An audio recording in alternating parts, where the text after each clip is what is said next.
Here we go. So, welcome everyone. Another great day here in Corona. So, welcome. Thanks for tuning in. Hello, Nick. Thanks for saying hello. Kind of an important night in terms of the grand scheme of the class, as tonight we're going to be talking a bit about how to write an argumentative essay. And then also we're going to take a look at kind of all of the precursors that lead up to the Civil War. I've been lecturing all day today about all sorts of different things. So Vietnam War, now it's Civil War. Before it was World War I. So it's been a lot of lecture today. But anyhow, as I said, thanks so much for being here. And hopefully by the time that I get done talking about everything that's important for tonight, you should have a really strong understanding of how to tackle your essay. As far as I used to actually do, I used to do more papers. I used to do three papers a semester, and I stopped doing that for a couple of different reasons. Number one, reading essays a lot of times makes me want to throw myself off a tall building. So there's that side of things. And then, because it's really the worst part of the job, I absolutely hate reading essays. Even though it's like probably one of the most important things, I loathe it. I really, really loathe it. So no matter how painstaking you might find this essay this week, just know that I'll find it infinitely more painstaking. So there's that. So that's the one reason I don't do it anymore. But the other reason is because a lot of times when folks, well, here's the thing about kind of, JCs or 2-year schools. A lot of, it's difficult to know the skill level, I guess is the best way I can put it, of all of the folks in your class, right? And so what happens is a lot of times people come into, their freshman or sophomore year of college, particularly if they're like not in a humanities discipline a lot of times, although not all the time. I've had great people who are into like math and stuff like that. People who are phenomenal writers and thinkers in general, but people come in with different skill levels of writing in particular, and some people have really, to be honest with you, all throughout high school, never really been forced to write a proper essay. And I quickly found that out when I started assigning essays, which I think I was probably asking a little bit much. But then too, I've graded high schoolers for a long time. I kind of know what high school writing looks like. And when I say kind of, I mean I really know what high school writing looks like, which is sometimes great and other times tragic. But the idea is, you're in college and you want to, especially if you end up transferring to a 4-year institution or you continue your education down the line and get like a graduate degree, you definitely want to know how to write a basic argumentative essay, and not everybody comes in knowing how to do that. So if you're a person like I was when I was a youngster who gets extremely defensive or sensitive about your writing or being critiqued on your writing, I encourage you to get over yourself, Hemingway, because not everybody is born a natural writer. And to be honest with you, both reading and writing are skills that they take practice. It's like you can't learn how to be a better reader if you never read. You can't learn how to be a better writer if you never write. And frankly, reading and writing, as much as we'd like to dress things up in all the fancy rhetoric surrounding education strategies this day and age, I can't think of a single major or professional degree that doesn't require you to be literate. And so reading and writing is like absolutely essential. It's just part of the game with college. And if you hate reading or writing, then there's probably some questions you have to ask yourself about where you're going. Now, the skills that you're going to learn in how to write this essay are about as basic as I can teach. And even still, with going over it in every minute detail, some folks will butcher it, which is okay. That's not a knock. It's just a reality. But I'm going to do the best that I can to minimize that likelihood. The skill that you learn, though, doing it will be easily applied to much longer and substantive writing that you do later on in college, and that includes even in a graduate degree. You have to understand that, like, I'm no stranger to writing. When I did my master's degree, I didn't do the easy route and like take a written oral exam. I did a thesis. I wrote a 160-page paper on the efficacy of the British Royal Navy, and not really. Well, it's more just like it was about social networking, and I wrote a different paper about the Royal Navy in World War II. But the thesis that I wrote was about social networking within the context of the 19th century Navy. I won't bore you with the details, but the point being that, like, I've done this before, and I would enjoy if you took what I say and internalize it to the best that you can, because it's definitely usable in the future. So, without continuing to ramble on and waste your time, let's go ahead and dive into what we're going to be looking at today. So what I did was I took and I actually typed up basically an outline that you'll be able to use. It's not going to be the outline won't be what you submit to me. I want to be clear on that right away. Your outline is simply to structure your writing. Now, again, speaking from experience, when I was a youngster, particularly when I started off in my first year or so of college, foolishly, when my professors told me, hey, you should probably do an outline, I thought, come on, I'm smart enough not to do an outline. And then I realized I'm not smart enough not to do an outline. So I really strongly encourage you to do an outline, because it will completely, really, the process of writing is not just like sit down and start typing on a blank Microsoft Word document. That should be almost one of the last steps, really. The first step in writing an effective and really a strong argumentative essay is to know exactly what you're going to be typing about before you start typing it. So that's why outlining is such a key step in the entire process. So I have created a rigid, very, very rigid outline format that you can use if you've really never written a proper essay before.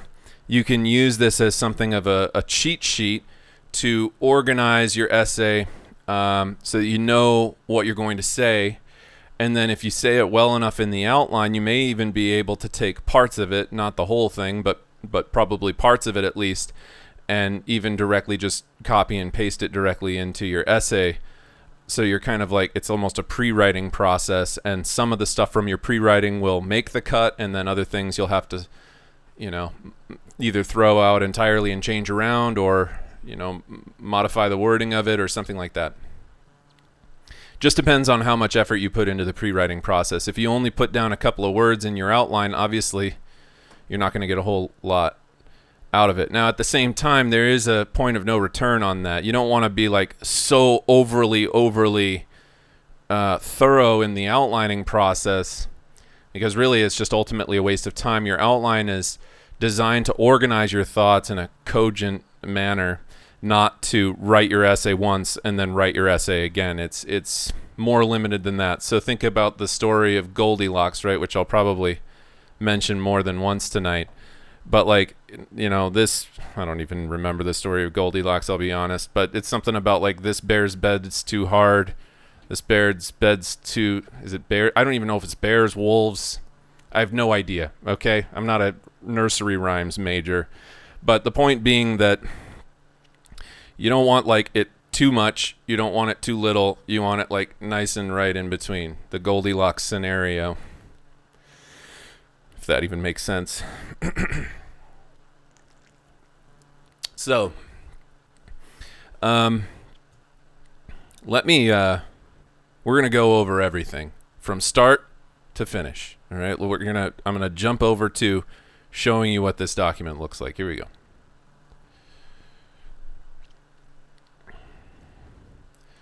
Alrighty. Okay, so here's the rigid format that I typed up for you guys. I made some changes to it today so that it's a little bit more streamlined.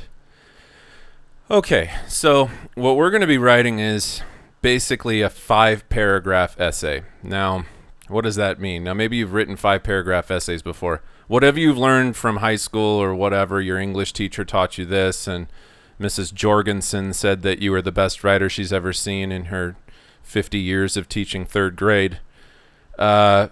Forget what Miss Jorgensen told you. Okay, just listen to what I'm telling you. So, this is how your essay is going to be structured. 5 paragraphs, which is very basic, and it won't be a very long essay. The idea isn't about length, it's about quality. So, more words doesn't equal better grade all of the time, although a lot of times less words means a crappier grade, so keep that in mind. We're talking about trying to say pretty much as possible in as few words as possible is really what this is all about. It's about being not just not just articulate with your argument, but also efficient with your argument. And so you don't want to make your sentences filled with a bunch of fluffy words, $10 words, whatever. Just be straight to the point and be concise and be crystal clear with what you're saying, because a lot of times people aren't. Now, let's talk about the structure of the essay first, and then I'll be explaining to you. Well, actually, you know what? We're going to have to do this in a different order. So let me explain to you the writing assignment first before we do anything. Okay? So, here's how your writing assignment's going to work. I'm going to give you a prompt. And the prompt is going to be a question that I'm going to want you to respond to with what's known as a thesis statement. Now, we've talked about thesis evidence analysis when it comes to writing the SAQ, the short answer questions on your exams. And the thesis is going to be very similar to that. It's a direct response to the prompt. It is not a rephrasing of the prompt. It's not rewording the prompt. It's not confirming the prompt. It's simply responding to the prompt. And so if the prompt is a question, your thesis statement is an answer to that question, not a rephrasing of that question. I want to be crystal clear on that. How are you going to answer the question is the big deal here. So how are you going to answer it? You are going to be provided with 7 documents that I picked out. Now, because I custom made this entire writing assignment, I know exactly what's in those documents. I've read them about 6,000 times. That's an exaggeration. I have not read them 6,000 times, but I do know what's in the documents, and I know that what's in those documents is more than sufficient to be able to answer the prompt with a proper argument. And so the first thing that really we have to go over is how to analyze those documents. So let's just start with how to analyze the documents first, because you can't write your paper even before you analyze the documents. In other words, let's say that you were to get let me give you an example of what I'm talking about here. I want to be painfully over specific here.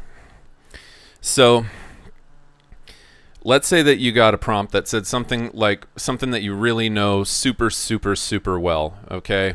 and the prompt said it's not going to be this, but let's just say it was. Let's say the prompt was something that you knew really well, and since I don't know what you know really well, I'm just going to pick the French Revolution. So let's say it was a prompt like, what were the 3 most contributing factors to the cause of the start of the French Revolution? What were the 3 major causes of the French Revolution? Now, your prompt's not going to be quite like that, but let's just go with that. What were the 3 major causes? And I think to myself, oh, man, slam dunk. I know the French Revolution really well, so I don't even have to read the documents. I'll just respond shoot from the hip. And I start writing an essay about how the French Revolution started because of all of these political problems, right? So you had the nobles revolting against the king, and the king was, completely unable to properly lead France. And I start naming all of the XYZ reasons why there's all these political reasons that caused the French Revolution, right? And I go on and on and on about it in my whole essay without even looking once at the documents. Well, then I get my score back on my paper and I realize, none of the documents were about political causes. All of the documents talked about economic causes coming from the lower class. Well, I didn't even mention the economic causes in my essay. I also didn't talk about the lower class in my essay. Now, this is obviously an exaggerated example, but the point being that if you don't use the documents to answer the question as evidence of the argument that you're making, you will fail the paper. You will get less than 60% on the paper, guaranteed. You didn't do the assignment. Simply put, you just didn't do what I told you to do, and you'll fail it. So even if you had a great argument, even if you had a fantastic argument and you were using all these other sources or whatever else, I'm going to fail you because you didn't do what I said, which is use the documents that I'm giving you, because I know that they're really good and I know that you can make an argument out of them. I can't tell you how many times people have said, well, I'm just going to ignore these. I'm going to quote the book. I'm going to quote www.I-have-no-idea-what-I'm-talking-about.com or whatever it is. People pull all sorts of crazy sources from the internet, stuff and I was so tired of seeing that because they were pathetic. And so I gave you legit sources, primary documentation sources, and that's why I want you to use them, because it'll force you to think a little bit, which is what college is really all about when you think about it. So read the documents. How do you read the documents? Well, the best way that I can summarize reading the documents is to read them against the grain. What do I mean by that? Well, I don't know anything about woodworking, but I'm going to go ahead and pretend that I do. And when you do woodworking, you can sand things. I'm going to stop with that because I already don't know what I'm talking about. Against the grain, basically, like if you take a piece of wood and you rub your fingers against the grain, you're going to get a bunch of slivers on it. And that's kind of the idea, is you want to read the document with an eye for analysis. You want to read the document not just passively taking in what you're reading as, oh, well, this just must be fact because somebody wrote it down somewhere. The whole idea of reading historical documents is to read it with an eye of like, do I trust what I'm reading? How reliable is the source? Who were they writing to? What was the whole purpose of what they're writing? And also, too, to think about the context in which they're writing it. So to give you a classic example of this, right? Like, here's an example that I use all the time to explain kind of the difference between passively reading a document and just like, reading it and being like, well, I guess, I guess it's right because it's on the paper. He wouldn't give us anything wrong. Like I can't, it's just, I'm already wound up today, so I got to cool it a little bit here.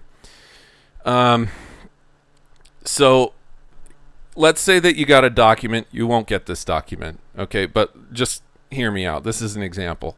Let's say you got a document, and the document was from a sermon that a priest wrote in 1524, okay?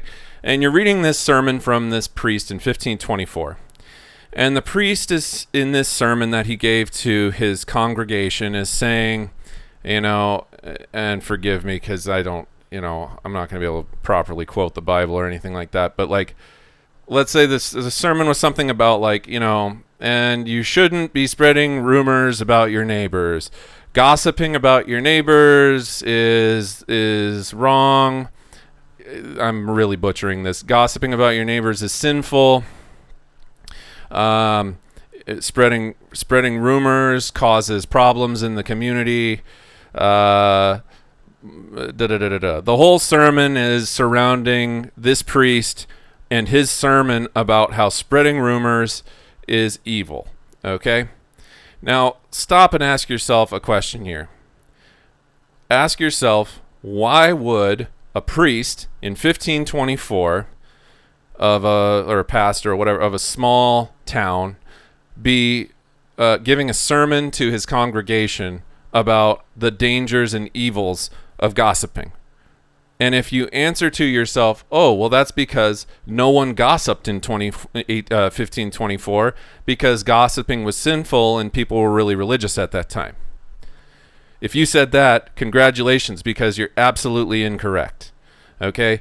Think about it for a second. Why would a priest be lecturing to an entire congregation of his community attending church on Sunday about not spreading rumors around the community? Clearly, obviously, okay, the community has been spreading rumors about one another. And the priest is giving a sermon to try to communitively get that behavior to stop happening, right? That's the reason that a priest should be giving a sermon about that. It's because clearly it's going on, right? And so this is one of those things where you're reading against the grain. You're not just taking what's being read, like what's on the page, and saying, well, priest says this is bad, right? I guess no one spread rumors back then. They must have been nice. No.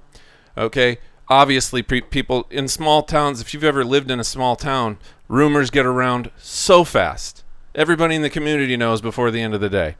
And so the idea here being that you want to be reading the documents with an eye for what's really going on here. Okay? Okay. So, how can we do that? What are some strategies that we can use to analyze these documents effectively? Well, I'm going to give you a couple. So the first one is an acronym. It's called PERSIA. Okay? So I'm giving you two methods that you can use to begin to make sense of the documents that the group of documents, 7 documents, that I will be giving you, that I'm going to expect you to read and extract information from in order to build an argument. All right. So, PERSIA is the first technique that you can use. It's an acronym. It's pretty easy to remember. PERSIA. Okay, PERSIA. What's it stand for?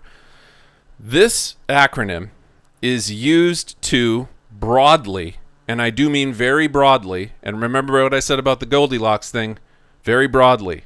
Okay? This is a narrowing tool, not a finishing tool. Okay? PERSIA is starting out here and trying to help you to whittle down and get closer to what you want to talk about. Okay?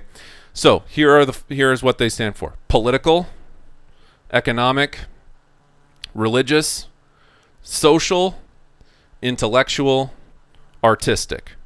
So these are broad lenses of history that we can use to analyze a source. And what do I mean by that? Well, if you start reading a document and you start reading and you realize, oh, they're talking about whatever, elections, okay? The political process in general. If they're talking about anything to do with, I can give you other stuff too, wars, that would be political. Treaties would be political. Anything involving, excuse me, I'm so sorry, I'm drinking LaCroix carbonated water here. Anything to do with like diplomacy, nations talking to one another. I'm trying to think of other political things. I'm sure I could sit and think of more, but you start reading the document, you realize, oh, this document's very political in nature because we're talking about whatever, governmental figures, the judicial system, legislation, wars, treaties, diplomacy, anything to do with those kinds of things, well, you can take that document and broadly categorize it as, oh, this is a political document, put a little P next to it, because that'll help you remember, like, oh, this was political. Oh, and then, oh, document 4 down here, that's political. I wonder if politically they have anything in common. Oh, wouldn't you look at that? Document 1 is talking about some sort of war, and document 4 is talking about some sort of war. I bet war, as a function of politics, has something to do with the argument that I can make here. Okay? So again, it's about whittling it down. The real question that you're trying to get to with Persia is, how is it political? How is it economic? How is it social? Okay? So if you see one is about, say, women's suffrage, and another one is an anti-women's suffrage group, probably those documents have something to do with one another, because, you know, they're talking about more or less the same type of thing. Now, they're both political documents, or you might even say that they're social documents, but nonetheless, because we're talking about rights of people and stuff like that, it depends on the context in which you're talking about it. But either of those categories, you see S, oh, these are both social. I wonder how this one's social, and if it has anything in common with how this one's social. Okay, that's really what you're trying to do, is broadly categorize the documents so you can whittle the documents down and make a little bit better sense of them, just from the angle of history that they're talking about, whether it's economic history or political history or intellectual history or whatever it is. Okay, so that's one tool, Persia. Okay, the other tool that you can use is it's kind of dumb name, kind of, but Hippo, Hippo. Okay, Hippo. And so Persia and Hippo, dumb, I know, and probably seemingly a little bit juvenile, right? But again, I'm all about teaching ways that you can remember this stuff. So if these mnemonic divides helps you, then that's great. Okay, so Hippo. Now, Hippo is a little bit different. Hippo's more about that reading against the grain element that I was talking about earlier.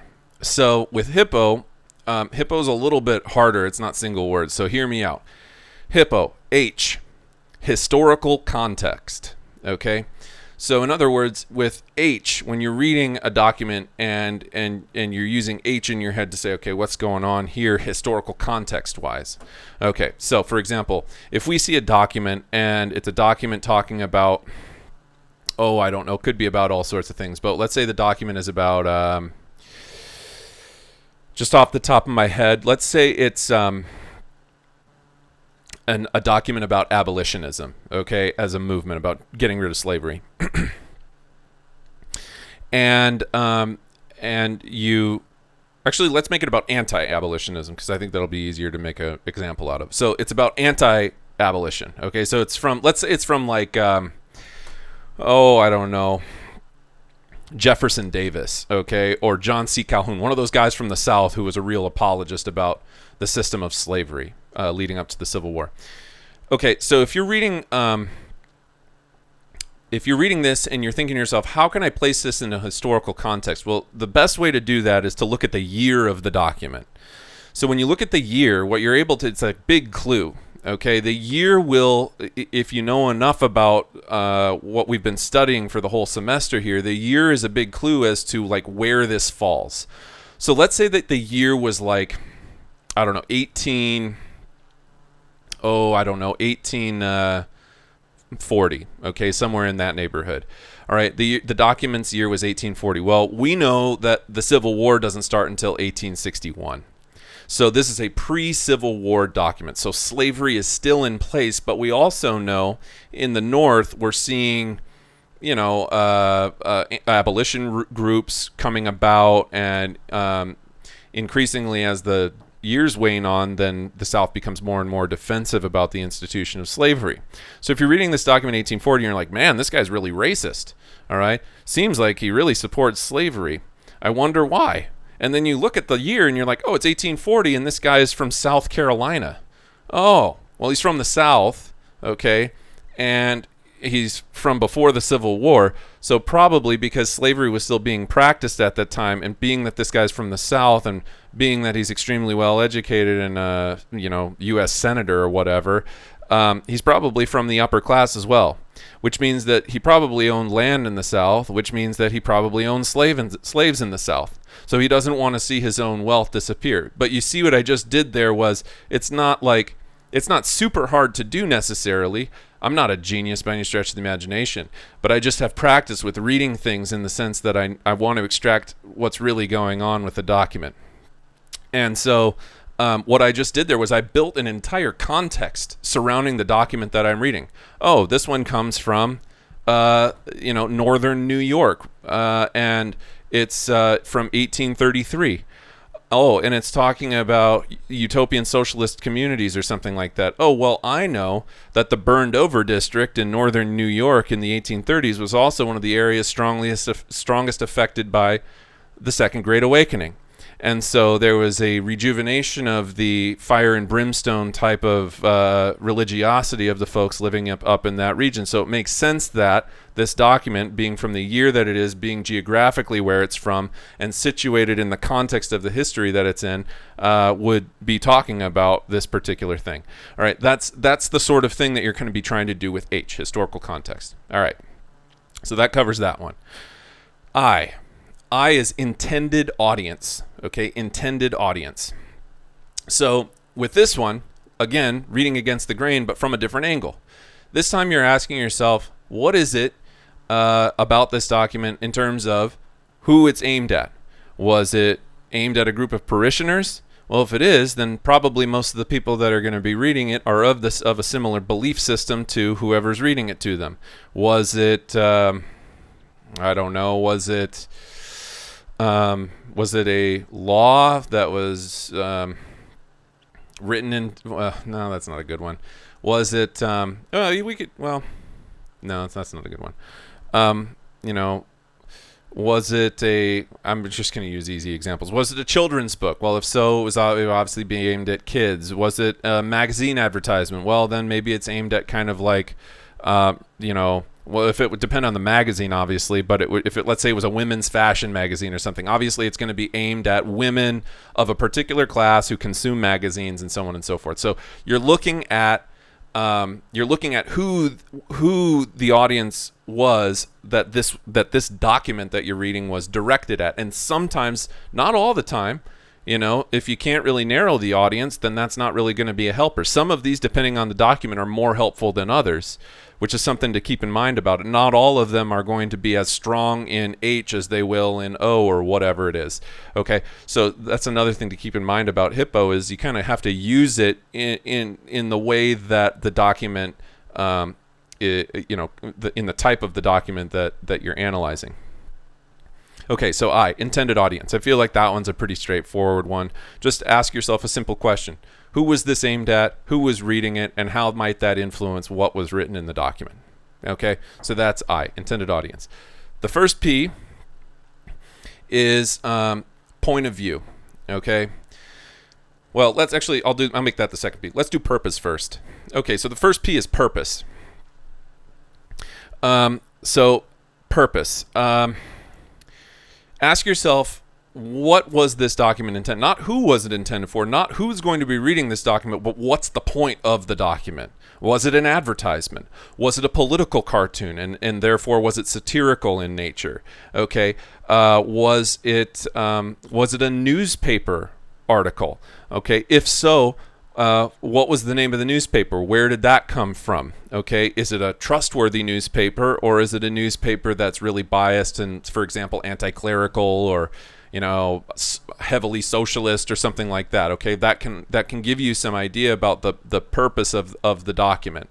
Okay, what is the document intended to do?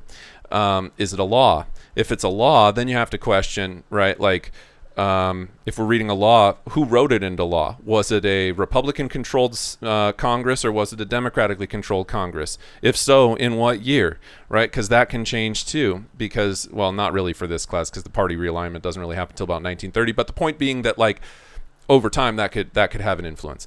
So the purpose of the document. What's the document written for? What's the purpose of it? And two, you might even extrapolate that further to what's the purpose of this guy's argument. Was he trying to encourage a group of workers to strike? Was he or she trying to advocate for temperance, or whatever it is. What was the point of this person's argument? Let's say maybe it's a diary. Okay, what's the purpose of the diary? Well, the purpose of this document was to be a reflective journal. Or was the document written to secure someone? Maybe they knew that at some point in history, because they were a famous person, that somebody would rifle through their stuff and find their diary, and this now lends to the legacy that they leave behind. Were they writing with an eye on legacy? Were they writing with an eye on the future of how are people going to look back at this? Or was this a nobody and it was their own personal diary, kind of like an Anne Frank sort of a situation, where Anne Frank had no idea, of course, that she would blow up and be such a huge figure in history, but like that's a really intimate document because she thought that she was just writing to herself, and so that gives us, again, we're reading it with an eye on what's the purpose of the document, and how does that affect how much I trust what's being said in the document, which again is a part of reading against the grain. Be critical of what's in the document. Okay, so that's purpose. P, point of view. Okay, so to the best of your ability with point of view, which is hard because it's hard to put yourself into the head of somebody who lived 200 years ago or whatever. But to the best of your ability, you again have to kind of think about why would this person rationally think what they're thinking, okay? What's their point of view? Put yourself in their head, put yourself in their shoes to the extent that you're able. If we're talking about a document from somebody who was of a particular class, let's say that they were from the working class, they were a factory worker or something like that, well, they're going to be writing with a different point of view than a factory owner or something like that. So point of view is really helpful too in trying to understand where that individual was coming from when they wrote the document. And that can be derived a lot of different ways. It could be derived from the fact that they were a man or a woman. It could be derived from what racial background they were. It could be derived from where they lived. It could be derived from what political party they were a part of. It could be derived from, oh gosh, what else could it be derived from?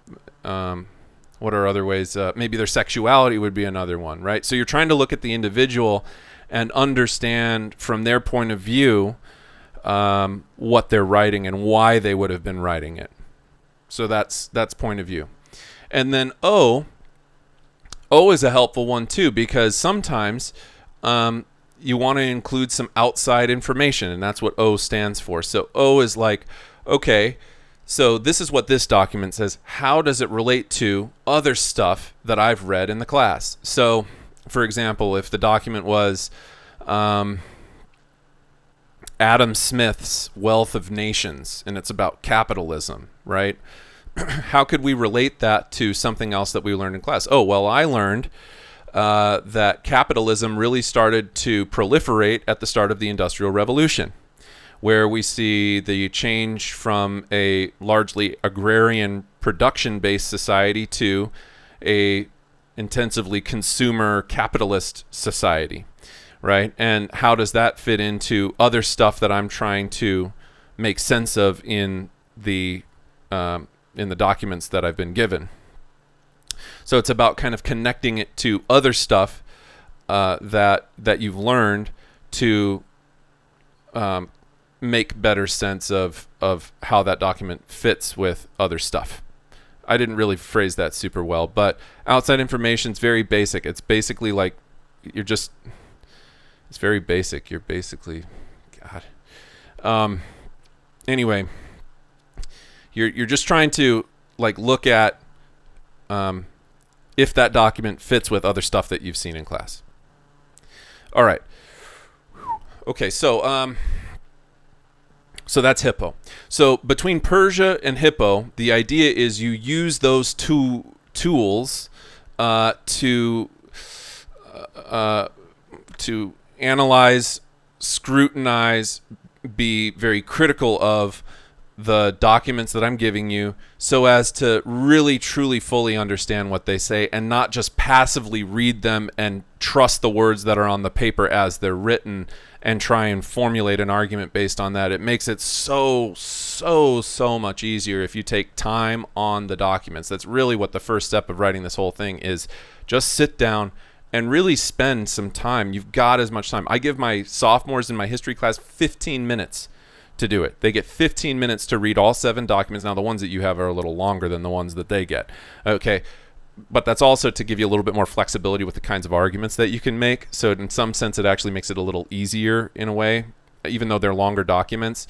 But yeah, they get 7 documents. They have to read and analyze all 7 of those documents, and then they have to take the stuff that they analyze from those documents, make it into an argument, and then write an essay on it. So they have 15 minutes to read the documents, and they have 45 minutes to write their essay by hand. So they can do this in an hour by the time that the end of the year starts. They can't start off doing it in an hour. It takes a lot of practice. But you have time. And so as a result of having a week to do this, which I know might to you seem like not a lot of time, but trust me, this isn't my first rodeo when it comes to teaching. So if I would have given it to you 6 weeks ago, let's face it, it would not have gotten done until this week anyway. So you get 1 week to do it, and you don't have any other things going on. No key terms, no quizzes, no nothing. The only thing that you have to worry about this week is getting this essay completed, which is perfectly doable if you budget your time. If you wait till the last minute, 3 hours before it's due, and then at the last minute, oh yeah, my dog, he threw up on my computer, and I had to wipe my keyboard down, and that really slowed down my typing. I don't want to get any I can't even I cannot even tell you how many ridiculous emails that I've gotten over the years 5 minutes before the paper. Yeah, my battery on my car, somebody took it out and threw it through my windshield. So I couldn't get to my computer. It's insane. All right. So give yourself time. Sit down when you have 2-3 hours to really pour through the material, and then pour through it and put it away for a while. Go back to it the next day or whatever. You got time. You don't have to sit down and do the whole thing in a single day. Now, can you? Sure. I think it's going to wear you out. And I think that you're going to be sick to death of it. I don't want the process to be miserable.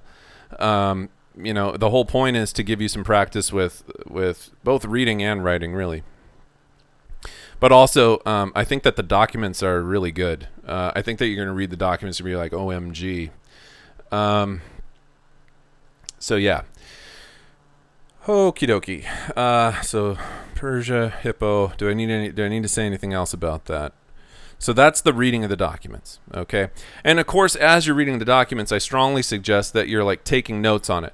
We'll get to the outline. We're not on the outline yet, okay? Forget the outline. We're just talking about reading the documents, taking notes on the documents. Oh, this one's political, this one's social. Oh, this one, he's from blah, blah, blah. Take notes on it.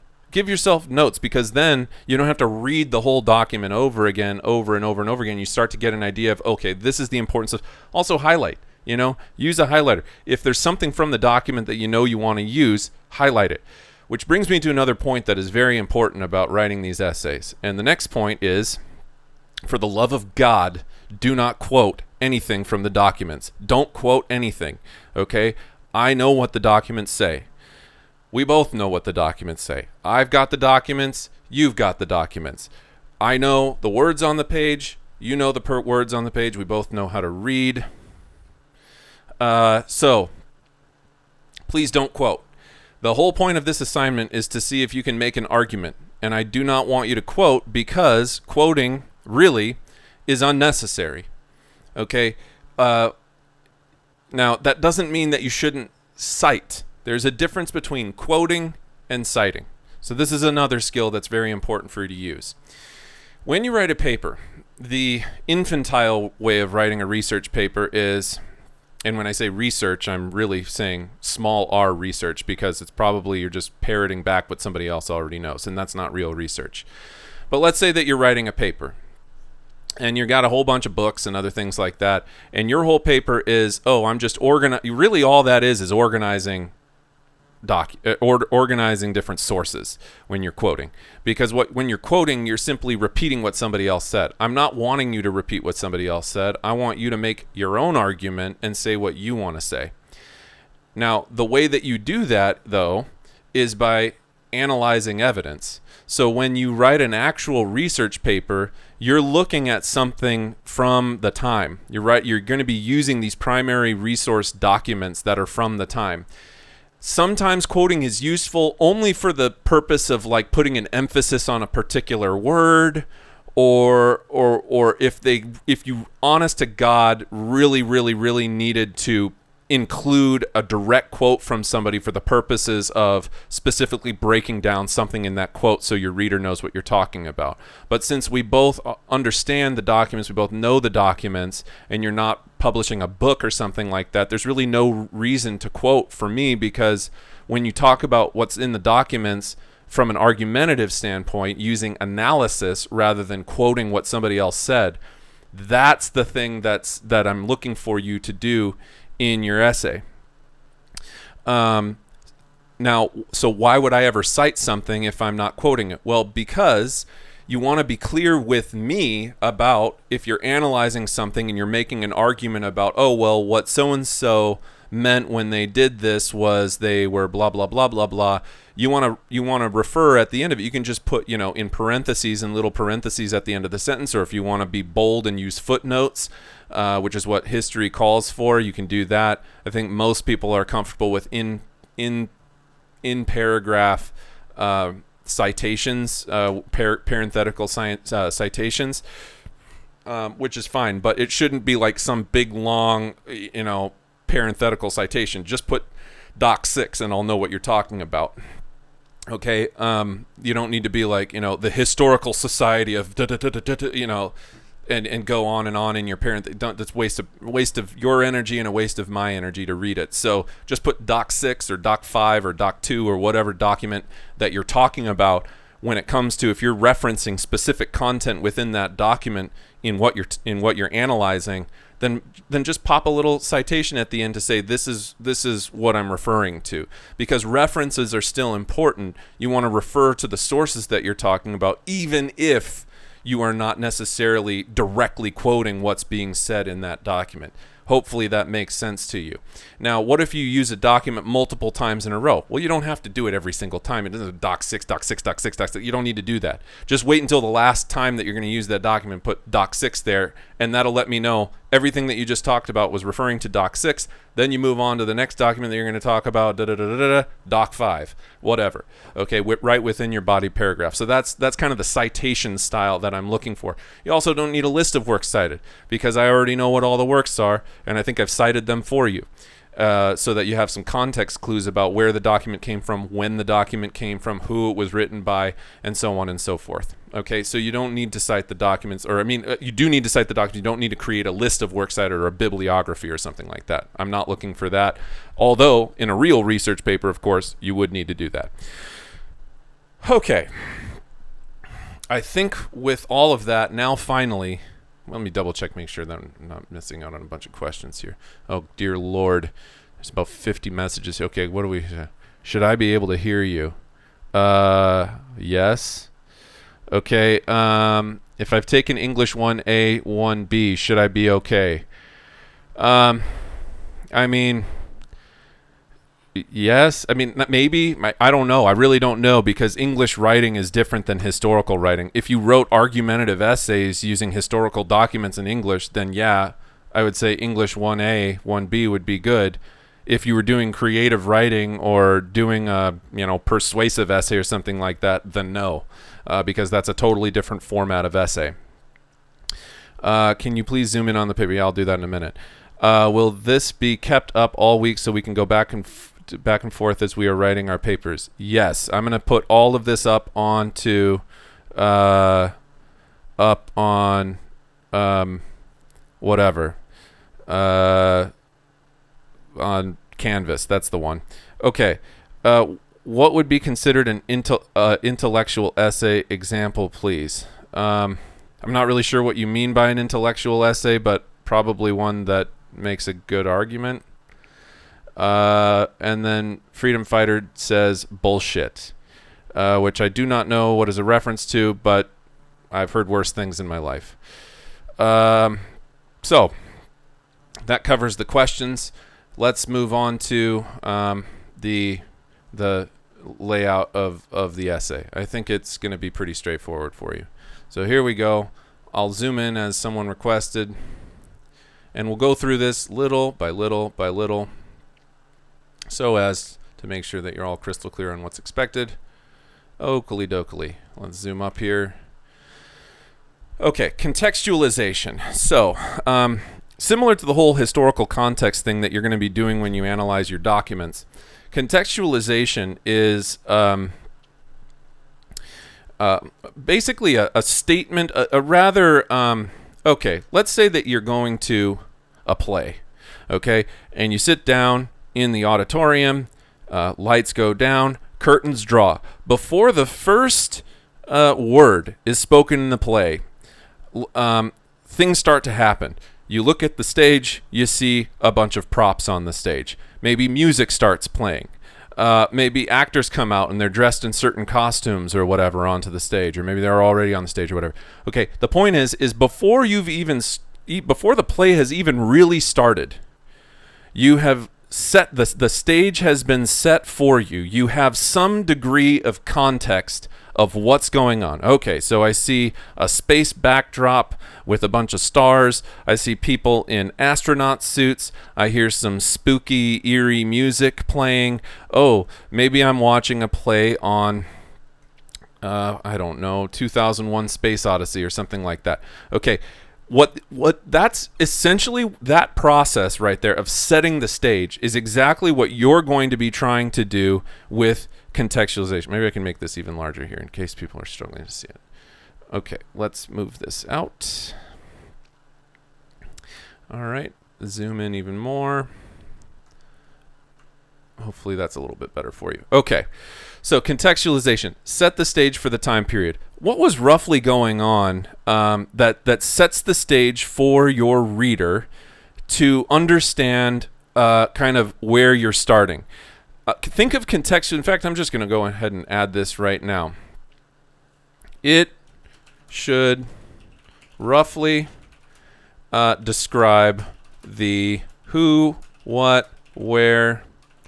Whoops, I'm going to put a comma in there. Where, when of the context of your thesis statement. And so what you're doing here is like, it doesn't, maybe there's not a who that's important, but like, you know, what's going on right now? Okay, well, in the years leading up to the Civil War, sectionalism between the North and the South was at its highest point. For years, there had been a battle in Congress between the North and the South about admitting slave states versus free states. You know, I just gave you two sentences. But what I've already done for you is I've given you a little bit of context to set up whatever my thesis statement which is probably going to be something about the Civil War, or, you know, the start of the Civil War, or something like that. This is just an example, but I'm just trying to give you an idea of what contextualization does. In a different essay, you could say something like, maybe the question was going back to that French Revolution one. What are the major causes of the French Revolution? Well, for the context of this one, you could start off by saying, for 300 years, or well, not quite that long. Let's see here. It would have been 1598. So for 200 years, France had been ruled by the Bourbon dynasty. The social situation in France, being made up of the ancient regime, divided the society rigidly into the nobles, the clergy of the first estate, the nobles of the second estate, and 97% of the rest of the population in the third estate, creating major unfairness in the political and economic systems of France. Okay, so what we just did there was we set up what my essay is roughly talking about. Something about how the Bourbon dynasty had been in power for a long time, and that the Bourbon dynasty was reaching a point at which the social and political problems of France were too much for the King Louis XVI to be able to handle, or something along those lines. All I have done there is given you some very broad ideas, contextualizing ideas to build, to set the stage for the reader, to let them know what it is roughly that you're going to be talking about in this essay. You're just putting it in the time period, basically. Okay? All right, great. Now we can move on to the next and more important part of your introductory paragraph. Notice that all of this goes right into your introduction. So the first thing that I should be looking for in your introduction is something to set the stage for me as to what was going on at the time. Okay, next thing, thesis statement. So how does a thesis statement work? Well, your thesis statement is essentially the vertebrae of your entire essay. If you have a crappy thesis statement, pretty much the rest of your essay is guaranteed to be crappy. You need to set up a strong thesis statement, because your thesis statement, think of it almost like a table of contents for your reader. It is laying out for your reader the exact argument that you are going to make, and then it is laying out the ways in which you will defend your argument in order based on what you're going to be talking about in your future paragraphs.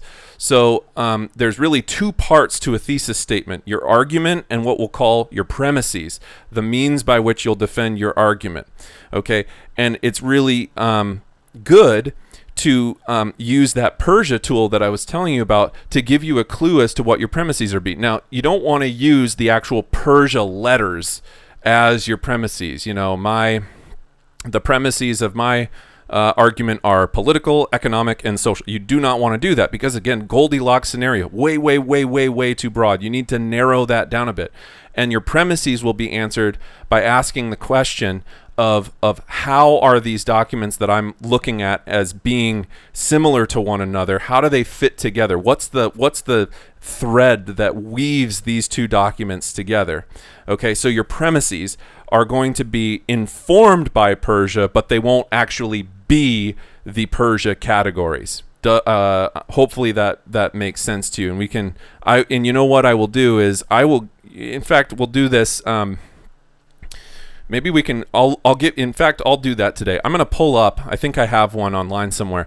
I'm going to pull up an essay that I wrote. Okay, that roughly is, and it's probably not going to be the best essay in the world, but it will give you an idea of the structure of what the essay should look like, and also it'll give you an idea of what a proper thesis statement looks like. And I'm not joking when I say that this essay that I'll show you is literally one that I did during my master's degree. So it'll be okay. It's not going to be the most,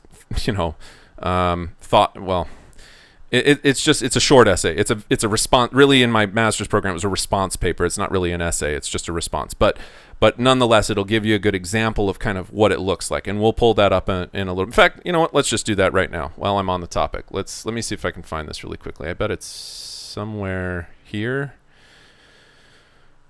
Let's see here. Hopefully I haven't deleted it. Files, links. Let's see what do we got here.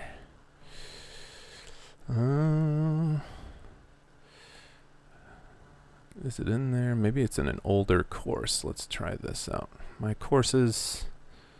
Let's go to archived. Let's go here.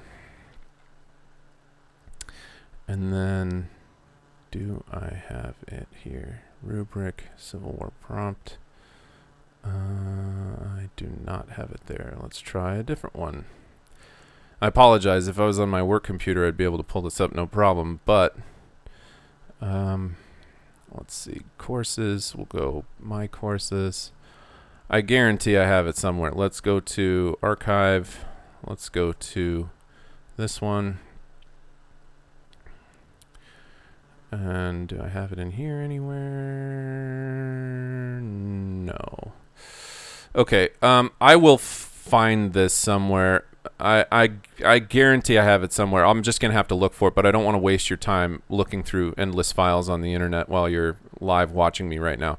So don't worry, but I'll make this available and you can read it for yourself and get an idea. And all you have to do is be looking back and forth between this rigid essay format and the essay that I provide for you and be like, oh, I guarantee this is what the contextualization was. Oh, I guarantee this is what the thesis statement was. Oh, I guarantee this is body paragraph 1. Okay, so let's just do this really plainly right now. Let's just walk this through together for your thesis statement. Okay, when I say these premises down here, let's say that your prompt was something like I'm going to delete this line. Well, I guess I'll just delete both of them. Okay, let's say that your prompt, this is not your contextualization. Your prompt was something like, okay,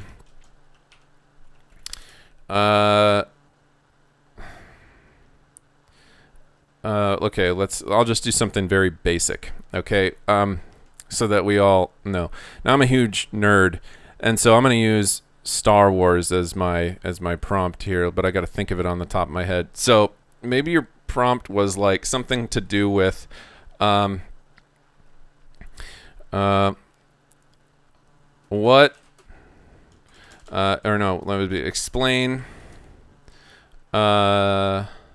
which of the space epic movies of the last 40 years is the most significant to film. Okay, that's a crappy prompt, but I'm just doing this as an example. Explain which of the space epic movies of the last 40 years is the most significant to the study of film, we'll say. Okay, very good. Now, for your thesis statement on this, let's say you read through the documents, and the documents are all about Star Wars, okay? And you start writing about like, oh, well, the best one is, I can't even name another space epic movie. I don't know, whatever. Another space movie. And you write in, the best space movie of all time is something else, not Star Wars.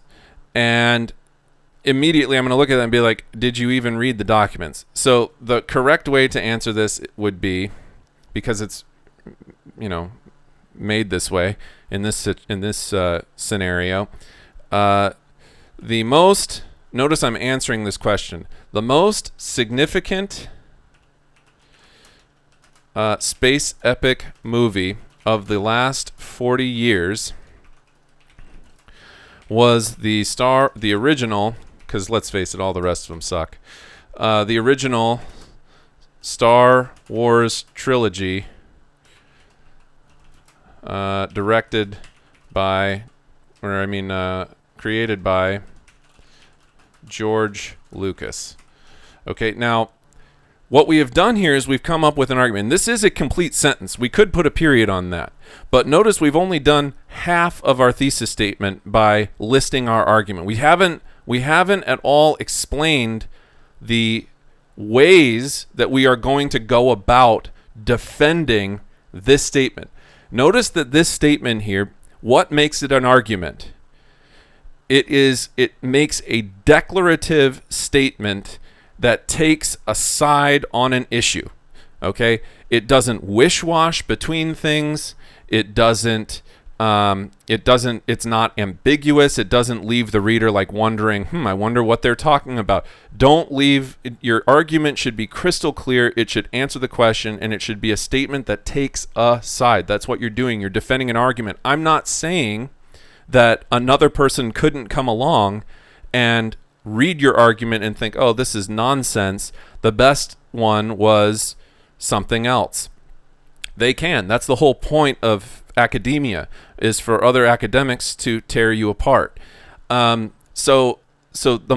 you're doing here, though, is you're making a logical argument, even if somebody else down the line, another person, another space epic fan thinks you're wrong. nonetheless, the quality of your paper isn't based simply on your what the argument stance that you're taking. It's based on how well you can defend that argument. And if you have really good evidence to support why Star Wars was the best space epic movie of the last 40 years, well, then you're going to be in really good shape, regardless of what other people might say to criticize your argument, because your argument is really, really strong. So how would we go about then coming up with some premises for this thesis statement? Well, what we would have to do is we'd have to look at the documents, because the documents are going to be the only thing that we can pull from to be able to grab evidence to substantiate the claim that we are making. So let's say that in the documents, I found a couple of documents that talk about, so usually your argument is going to have a clause like because, okay? And then here you'll put your first premise. And let's say that we saw a couple of documents that said that no other film cohesively integrates the fantasy element of the Force as a mystical energy that binds the universe together. Okay, so that could be one of our premises. Notice I'm ending with a comma here because this is just a statement that's an addendum to what I've already written up here with my argument. Maybe a couple of the other documents, you notice they talk about character development. Darth Vader and Emperor Palpatine are widely considered some of the scariest and most sadistic villains in history. And let's say a couple of the other documents talk about Jedi and the battle between good and evil is best exemplified by amazing lightsaber battles by Jedi who wield the Force. I think that's proper. Okay, so now what we've done, and I realize that this is ridiculous, okay, but it's meant to be simplistic so you can have an understanding. And I can't believe I spelled emperor wrong, like an idiot. But anyhow, this is a complete thesis statement here, because what we've done, and it might seem to you like a run-on sentence because it's going to be quite long. And typically your thesis statement is long, but realize what we've just done here. We've come up with a really solid position and explained the reasons that I intend to use throughout the rest of my essay to defend my position. Okay, that is what a proper thesis statement does. Okay, so let's just stop there. I'm going to jump back over here to questions. Let's see if there's any questions here. Okay, cool. Yeah, excellent. Awesome. Yep, that would be helpful. I will make sure to include that. I want to just take a minute here. I'm on a little bit of delay, so you won't hear my questions until probably 5 or 6 seconds after I've actually said them. But I want to take a minute to stop in case anyone has any questions whatsoever at this point that I can address live with you, and to set your mind at ease. Is there anything that I can do to clarify anything? Any questions about what I've talked about to this point?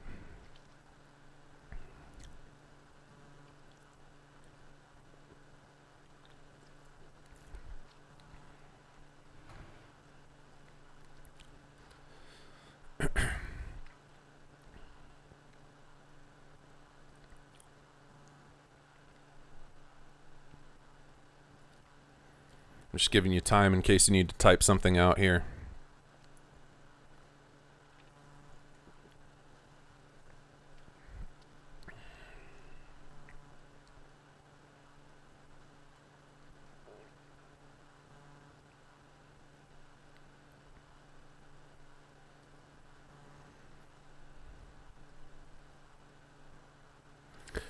Okay, well, I feel like I've waited long enough. If you type something, I'll see it when I come back to it the next time. But for right now, I'm going to assume that everybody is on the same page. One question. Here we go. Max of how many pages or as long as we get our points across?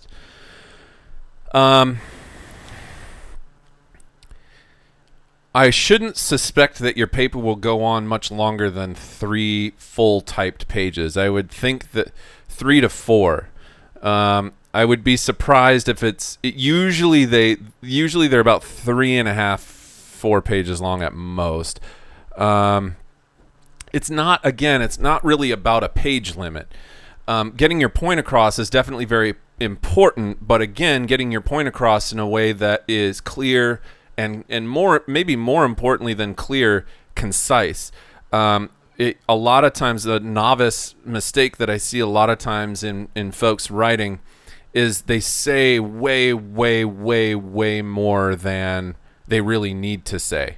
And the essay ends up being much longer than it has to be, because people are trying to dress up their sentences to make them sound fancy or use a bunch of words when really a single word would have done just fine. So I'm not really concerned so much about length. I think that you're probably writing too much if you're going on to a 5th page. All right. I would say that probably if you're getting to the end of your 4th page, you could probably go back and look at your essay and do some revision, maybe whittle things down and make things a little bit more clearly and concisely worded. I definitely don't want to be getting like 5, 6, 8, 10 page papers. That's like way too much to read. And frankly, you really shouldn't need that much paper to properly get your argument made or make a proper argument. Okay. Good question. Thank you for asking that. Okay, so I'm going to jump back over here and we will continue looking at the outline. The rest of it should go relatively quickly. Okay, so I've already spent a lot of time talking about this, and then, because I'm getting some internet delay here. Okay, the rest, I was saying, the rest of it should go relatively quickly, and the last half of class, I'll be talking about kind of lecturing on content stuff and stuff like that. So I'll be wrapping this up in a little bit here. And then, yeah, okay. So body paragraph. So how do you structure the rest of your paper? Well, the next 3 paragraphs that you're going to be writing, you've already outlined here, really, okay, to some degree. So this topic right here, integrating the fantasy element of the force, that idea is one of your major premises that you're going to be talking about to defend your argument. So your first body paragraph should be exclusively related to this part of your thesis statement right here. And that's what your topic sentence is. Now, in terms of how to structure your argument, you want to have a strong argument all the way around, but even when you have 3 premises, one is typically stronger than the other. And so you'll typically put your weakest premise first and your strongest premise third, and then whatever else in between here. And so this one we're going to bring down here and make into a complete sentence to say, it could be something as simple as, one of the defining elements of Star Wars is the use of the Force as a symbol of Oh God, I don't know. Defining elements of Star Wars is the use of the Force as a symbol of whatever. Okay. It really, to be honest with you, I'm just trying to come up with a complete sentence that roughly says this. Oh, symbol of the universe being bound together and being bound together. Whatever. We're just going to say that. Okay. One of the defining elements of Star Wars is the use of the Force as a symbol of the universe being bound together. Boom. Okay. So I'm not saying this is the greatest topic sentence of all time. This whole thing is kind of goofy, but what this does, okay, by making this the first sentence of your body paragraph, first of all, what you're doing is you are predictably, the way that you're supposed to be, hearkening back to the first premise of your thesis statement at the very top of your first body paragraph, because that's what your whole body paragraph is supposed to be about. And secondly, what you're doing is this statement here, while you're writing, should be kind of your North Star for anything else that you include as specific evidence from the actual documents to support this statement. So, if one of the documents said something like, you can start off your evidence. You notice this says, from one of the documents, does not simply quote, it analyzes how it supports the topic sentence that you just wrote right here.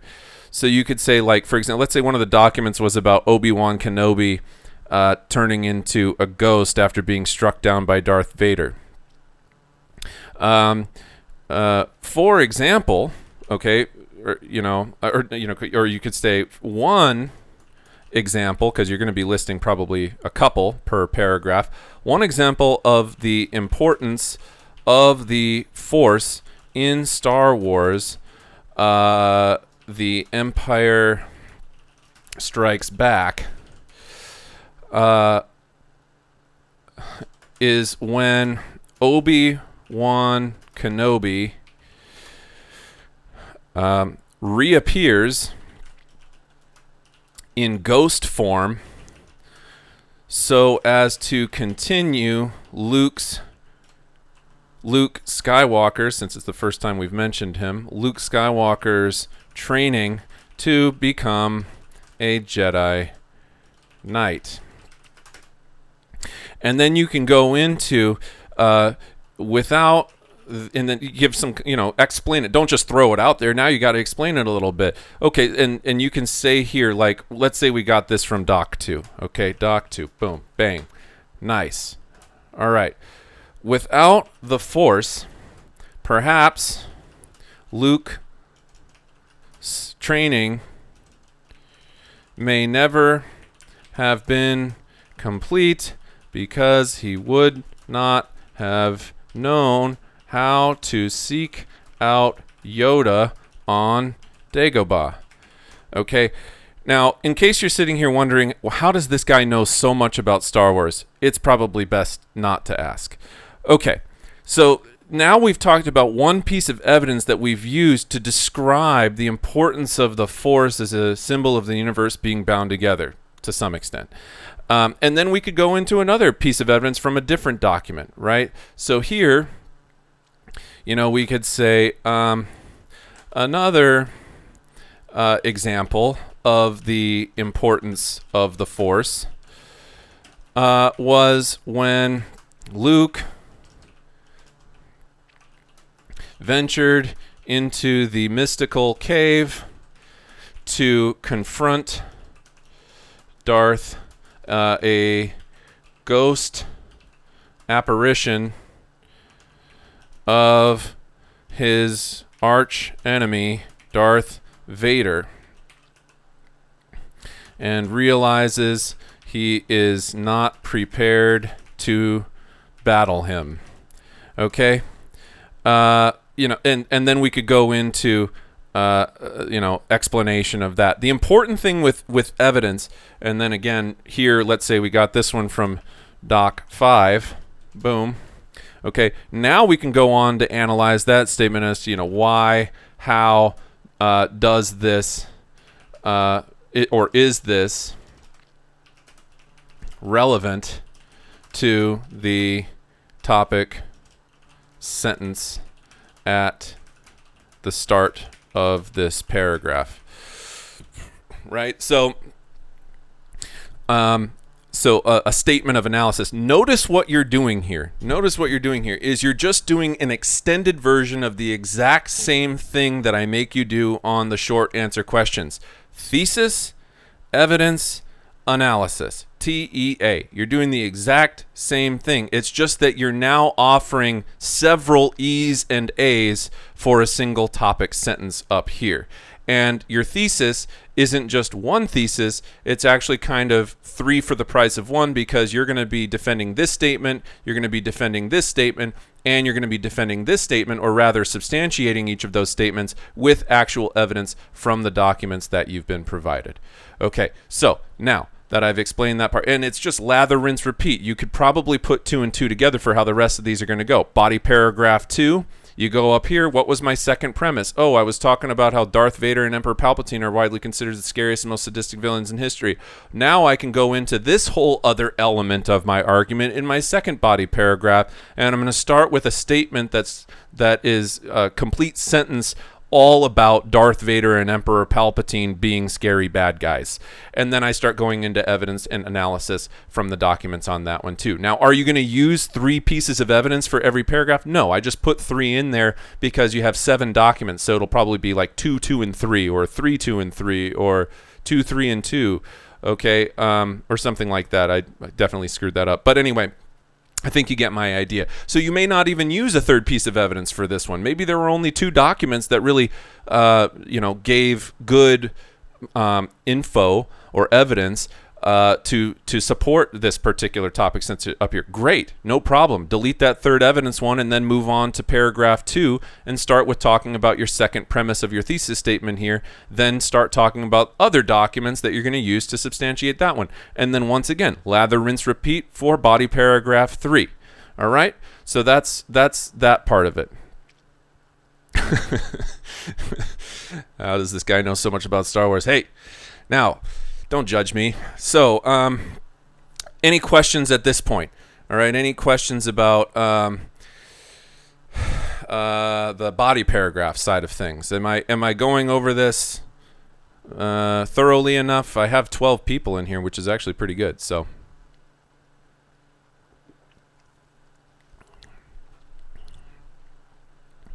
give you a second to... Oh, can't see the outline. Oh, God. Jesus, did I not put it back over? I am so sorry. Here, let me put it... now you can see a little bit better. All right, here we go.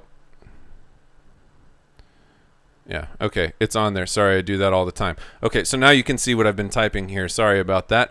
All right, so here's our thesis statement. Okay, here's your premises. Premises 1. Whoops. Premises 1, 2, and 3, and then here's where our body paragraph starts. And all I've done, I've been kind of motioning here. You see this here? It's the same exact thing more or less up here, just in full sentence format, and it lays out that whole paragraph. And then I start getting into my evidence here. Like I said, evidence 1. Also, don't forget to analyze the evidence, because your evidence, you cite it here, and then you move on to your statement of analysis to explain your evidence. It's important to remember that, explaining your evidence. You can't just throw out evidence and see, it stands on its own. You need to explain your evidence. Why does it support what you're talking about as your major premise of this entire body paragraph? Same with down here, evidence 2, boom. Cited our document and then started talking about how this is relevant to the topic sentence at the start of the paragraph. And this is what I'm saying is, if you don't have a third one for that one, great, just delete that. Boom, and then move on to your second body paragraph looking at this premise up here about Darth Vader and Emperor Palpatine, evidence, analysis, and then let's say this one had 3 documents, so you're going to fill it evidence, analysis, and then this one, your topic sentence 4 up here for your third premise of your thesis statement. So hopefully this gives you now an idea of why it's so important to outline your essay, because effectively what this process is doing, I don't know if you realize this, but if you put in the footwork, if you put in the due diligence to do a proper outline like this, lay things out in front of you, basically your whole paper is already organized, laid out, ready to go. And by that point, it's just a matter of then sitting down and actually physically typing on your keyboard, okay, to put it all into sentence and paragraph format, and you're done. So really the writing of the actual essay is the last step. It's by the time that you sit down to actually write, it's a foregone conclusion already. Everything that you're going to write's laid right out there for you, and then you just jump back and forth between your outline and your paper. Okay, where was I? Oh yeah, I got to move on to this part here. Okay, now I'm talking about this, and then you can organize your thoughts and stuff like that.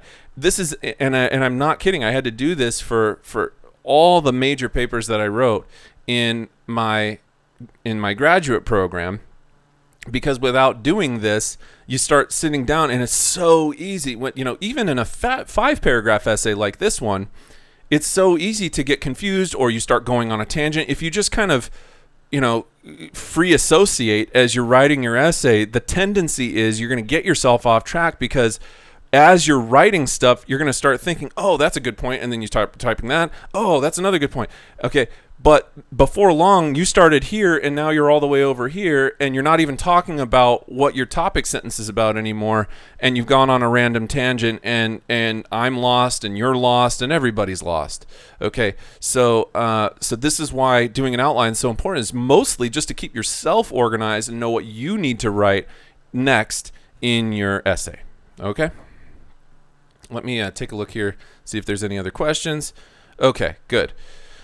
No other questions. One last thing to talk about. Let me jump back over here to the outline. All right, one last thing that we need to talk about.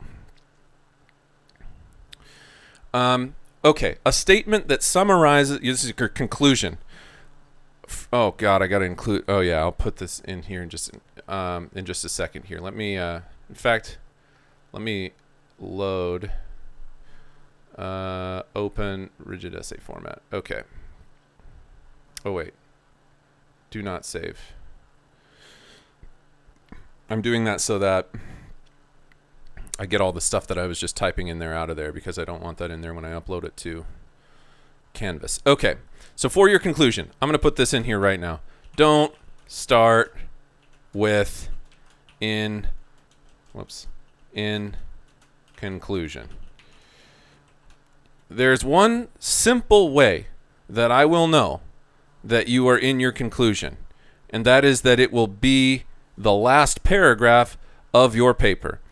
Now, and two, just this is also just a tip for those of you that go on to do other writing in college. It just, when you type in conclusion to start your conclusive paragraph or your conclusion paragraph, it just, everybody does it.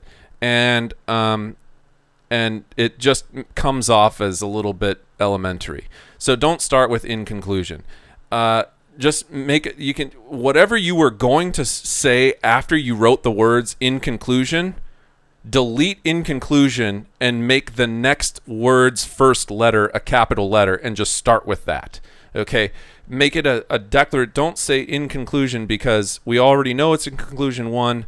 Number 2, it sounds kind of weird because everybody does it. And number 3, it's just like, you can just start with what you were going to say. You don't need to preface it. Okay. All right, so there's that.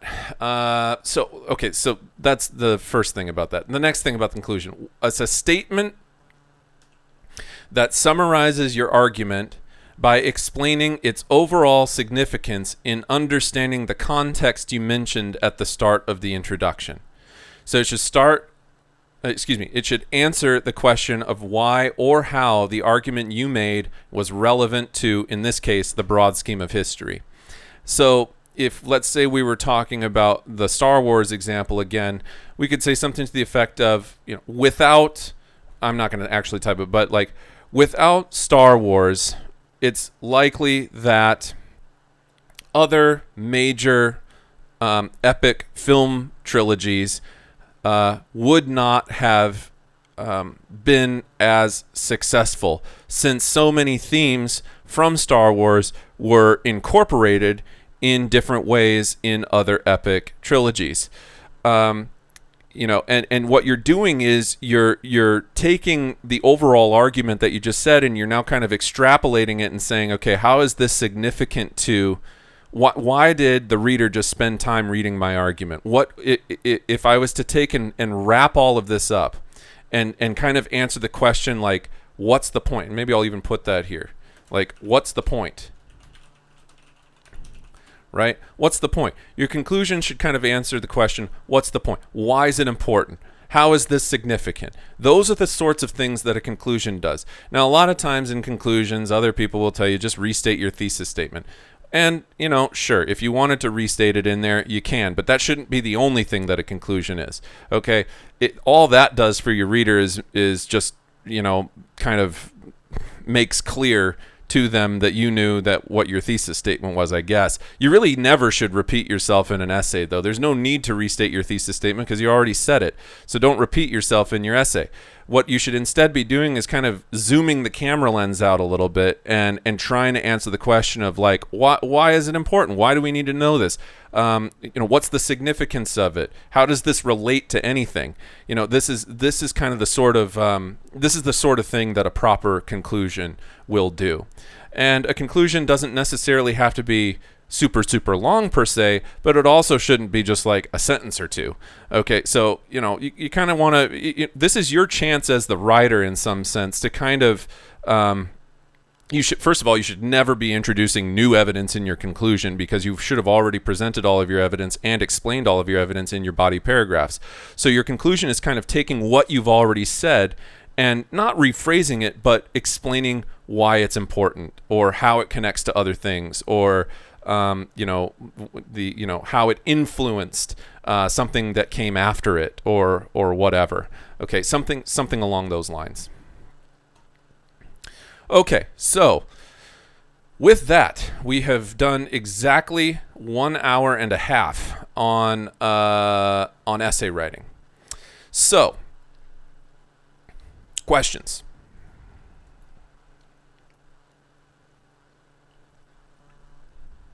Before I get started on the next thing.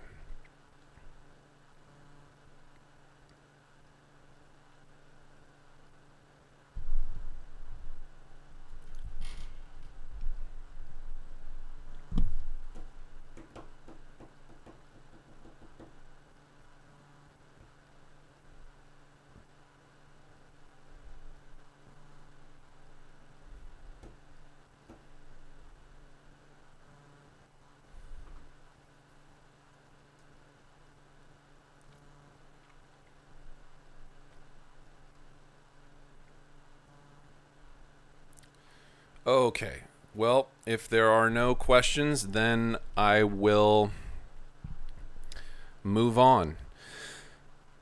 So, next thing that we have to do is pull this up here. Let me see if I can find it. So this is going to be, where did I put it?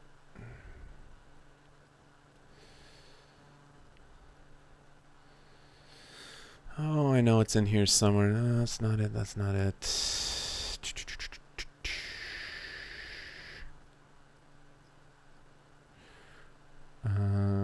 Is it on my desktop?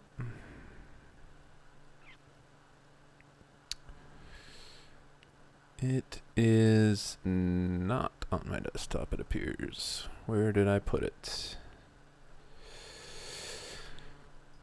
Week 13, is that right? I think that's it. Yes, it is. Okay, brilliant. So now we can move on to the PowerPoint, which is the actual lecture of what we're going to be doing today. Now, I will forewarn you that there's probably, I don't know.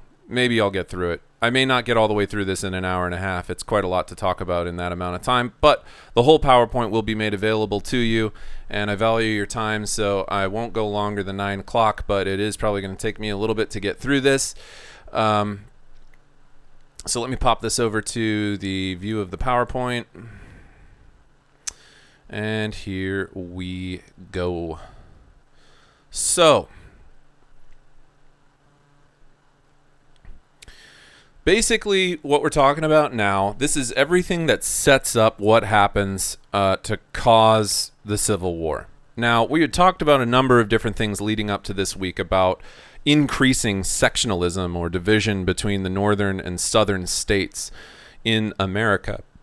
As we get closer and closer to the year 1860, which is the year that Abraham Lincoln is elected president, he takes the oath of office in 1861. But the closer that we get to Lincoln, the more and more precarious the political situation in the United States becomes. And due to a number of factors, it ultimately ends up coalescing in the Civil War, which is probably one of the most important events in all of American history.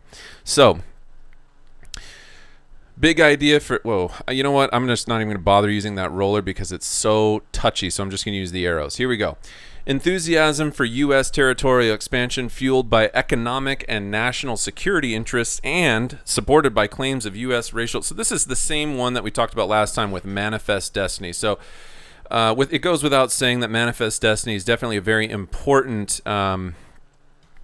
aspect in terms of understanding the context of the years leading up to the Civil War, because as Manifest Destiny is happening, you're adding more and more territories to the United States, and those territories are eventually going to become states due to population increases in those areas. And when they file for statehood, they have to be accepted either as free states or slave states.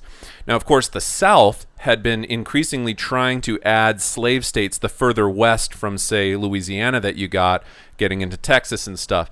But there's a certain point where free states start to be added to the Union in higher numbers than slave states, and we effectively see the stopping of the expansion of slavery into new states. And what this does is it creates an imbalance in Congress, and the imbalance in Congress is ultimately going to result in the South feeling more and more threatened in not just in Congress, but in the whole political framework of the United States, because they are so different economically than the rest of the United States is at that time, because the South is so reliant on plantation style slavery.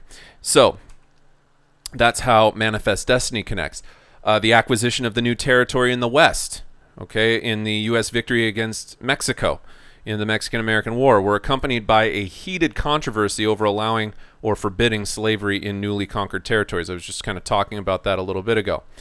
In the wake of the Mexican War, sectional tensions over this Mexican cession territory of California, Oregon, Nevada, Arizona, New Mexico, all those areas were temporarily eased by the Compromise of 1850. Now, we've talked about the Missouri Compromise of 1820. And that did, for a long time, manage to avert the United States away from a course of civil war. Another temporary compromise to again kind of allay the prospect of civil war was made in 1850, and we're going to be talking about that today. So again, here's the Mexican cession, the territories of California, Nevada, Utah, Arizona, New Mexico. The Oregon territory was negotiated earlier with the British and stuff, but again, no slavery was going to be, introduced into Oregon and places so far north due to going back to the Missouri Compromise again. So, question is the extent to which slavery will move westward across Texas. So the Mexican cession, intense debate raged. We talked at the very end of last week about the Wilmot Proviso, so I will not go back into that again. Popular sovereignty is this idea that emerged as a way to kind of avoid the issue of slavery in the Mexican cession and other Western territories. And basically the definition of popular sovereignty, and by the way, remember, no key terms this week, so you don't have to be worried about listening for key terms, okay? All right.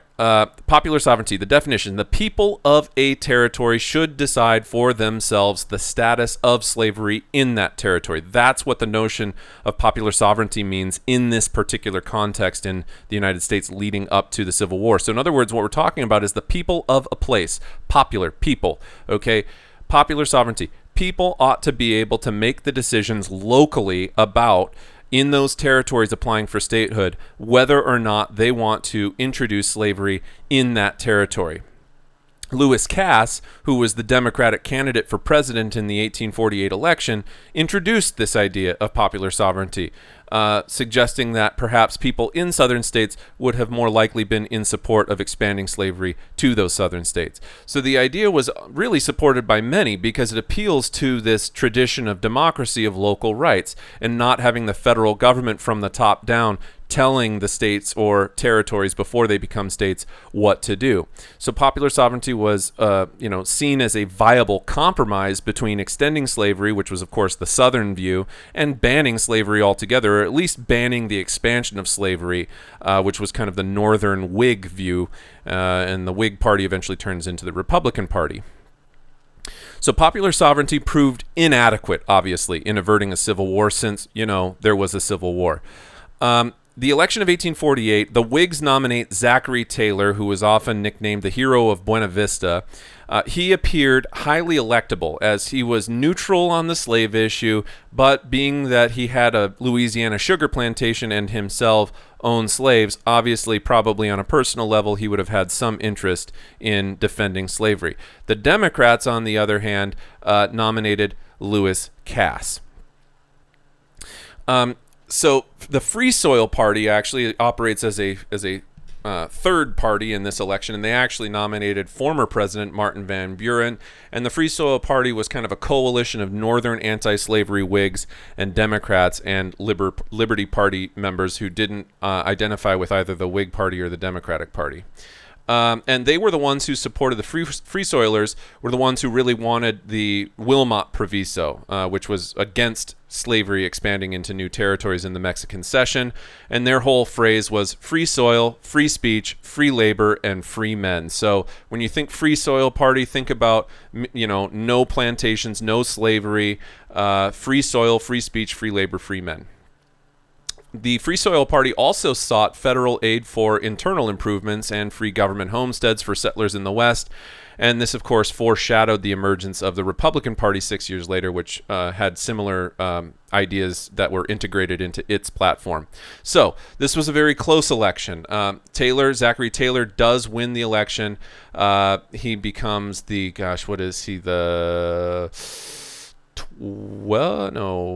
let's see here, 13th president, I think. I'm kind of fuzzy after Jackson. So, okay. Free Soilers won no states, and they really did not impact the outcome of the election. So even though we just talked about Free Soilers, understand that they did not influence the election one way or another. And Zachary Taylor, by a narrow electoral margin, defeats Democratic Cass. Okay. So now we're on to President Zachary Taylor. Sectional issues by 1850 deeply, deeply divided the nation, and California's application for statehood threatened the sectional balance in the United States. Now, there was a gold rush in California. Probably you guys learned about it at some point in your elementary education. Gold was discovered at Sutter's Mill near Sacramento in 1848. So prospectors, people literally panning for gold, sometimes became known as 48ers, actually, believe it or not. I know the football team is called the 49ers, but prospectors became known as 48ers, and the numbers were relatively small compared to the mass migration that followed when we talk about the 1849 population growth that occurred there as a result. So masses of the 49ers came to Northern California the following year, but the original prospectors were known as 48ers because that's when the gold was originally discovered. So gold essentially paved the way for rapid economic growth in California. So California got a lot of people to move to it in a very short amount of time. And so they were able to draft a constitution in 1849 that excluded slavery and asked Congress for admission into the Union of States, the United States, as a state. So California would bypass kind of this territorial phase that so many other states would go through, before they actually became a state. And this, because they rapidly expanded due to the gold rush, this really blocked the South's hopes of hoping to spread slavery there, because they didn't have enough time really, due to the massive influx of the population looking to get rich quick off of gold mining, to spread the institution of slavery to California. Southerners, of course, instantly opposed California statehood because, once again, adding another free state would serve as a threat to the balance of power in Congress. So when California applied for statehood, Southern, what they called fire eaters, threatened to secede from the Union as California is about to get statehood. New Mexico and Utah also leaned towards free state status. Along with California, the number of free states would tip decisively in favor of the North if all three of these territories were to be admitted at the same time. That being said, New Mexico and Utah didn't have the massive influx of population that California did. Underground Railroad, of course, infuriated Southerners, which was also happening at this time. This seemed further proof that the North just simply did not respect the Constitution's, tacit protection of slavery. Remember, the Constitution really doesn't say anything about slavery, but it certainly doesn't say that the North can just impose, restrictions on slavery or anything like that. There's no explicit mention, really, of slavery in the Constitution. So they take it as a violation of their constitutional and states' rights. Harriet Tubman here ran the Underground Railroad. We talked a bit about her. And because of the ease of the, what's the word that I'm looking for? Like the ease of the enforcement, that's the word I was looking for. The ease of the enforcement of the fugitive slave laws in the North, due to so many people, particularly the further north that you go into, like Massachusetts, where all the Whigs are and stuff. The further north that you went, the less likely that the fugitive slave laws were really going to be followed the way that they were originally intended. And so Southerners were demanding for new, tougher fugitive slave laws. We talked a bit about the issue of Texas. Texas claimed the vast disputed lands that were east of the Rio Grande as well. So this was the disputed territory here. Now, they do not end up taking into Texas these territories over here. Obviously, the modern state of Texas is cut off right where this red line is here. Okay, and Oklahoma here was supposed to be reserved for Native Americans. And then, of course, New Mexico ends up claiming these territories, and up here is Colorado. Okay. Included part of eastern New Mexico. Okay, Texas also threatened to seize Santa Fe, New Mexico, which was the largest city in New Mexico, and the federal government did not accept Texas's land claims. President Taylor even threatened to send troops to Texas if it moved on any of the territories in question, and attempted to use a state militia to try to forcefully take the territories that were not rightfully theirs. Northerners demanded the abolition of slavery and slave auctions in Washington, D.C., which was, it's the federal capital, right? So they wanted to end slavery and slave auctions in Washington, D.C., which is located very, very close to Maryland and Virginia. Nashville Convention of Southern Fire Eaters was due to convene in June 1850 for the purpose of discussing Southern rights and secession should California be admitted to the Union. So there was a Nashville Convention where a lot of these Southerners got together, and they were angry about the prospect of and threatened by the prospect of California becoming a state. Many saw this as a very ominous sign of disunion if they were not going to be able to reach a compromise. So this was set to convene in June 1850. This convention's coming up, and if the southern states were to convene in Nashville, Tennessee, and determine that they need to secede due to the imbalance and unfairness of the introduction of California as a free state, it could ultimately have resulted in a war earlier. So this is where we see the Compromise of 1850, where once again the hero Henry Clay, who made that one corrupt bargain that destroyed all hopes of him ever becoming president, Henry Clay steps in just like he did 30 years earlier. This guy was a lifelong politician and statesman, and initiated his third and final great compromise when the Compromise of 1850 was negotiated. So in this compromise, he proposed that the North should pass a more effective fugitive slave law, and Calhoun, who by this time was dying of tuberculosis, rejected Clay's position as inadequate. He demanded, John C. Calhoun, demanded that abolitionists leave slavery alone entirely, the North return all their runaway slaves, and that the political balance in Congress be entirely restored. And the scheme included having two presidents, one from the North, one from the South, that Calhoun proposed and stuff like that. And here you can see Henry Clay introducing the Compromise of 1850 in the Senate, while Daniel Webster, who's just left of him, and John C. Calhoun, who's just right of the Speaker, and Vice President Millard Fillmore, who is seated above over here, look on. Okay, so Daniel Webster supported Clay, and he made this famous 7th of March speech where he urged reasonable concessions to the South, which included a much tougher fugitive slave law. He opposed Congress legislating in the territories, since the climate was supposedly not conducive for growing cotton anyway. So, basically he's making kind of a more of a logical argument here of like, look, you're not going to be able to set up cotton plantations on the land as it is anyway because it's too dry. And this turned the North towards compromise. And abolitionists branded Webster a traitor because, of course, he is offering concessions to the South, including a tougher fugitive slave law. And Webster detested them as a threat to national unity. Now, William H. Seward, who is another significant statesman and was a competitor of Abraham Lincoln, for the candidate for the Republican Party down the line. He was a younger Northern radical, and he was opposed to granting any concessions to the South. So William H. Seward is a radical Republican, and he stated Christian legislators must obey God's moral law as well as man's law. And he claimed that slavery should not be allowed in the Western territories due to a higher law than the Constitution. Now, of course, we're getting into kind of cautious territory here, because to be honest with you, if we're looking back at if we're looking back at the founding fathers, and that's what common law is based on, is precedent.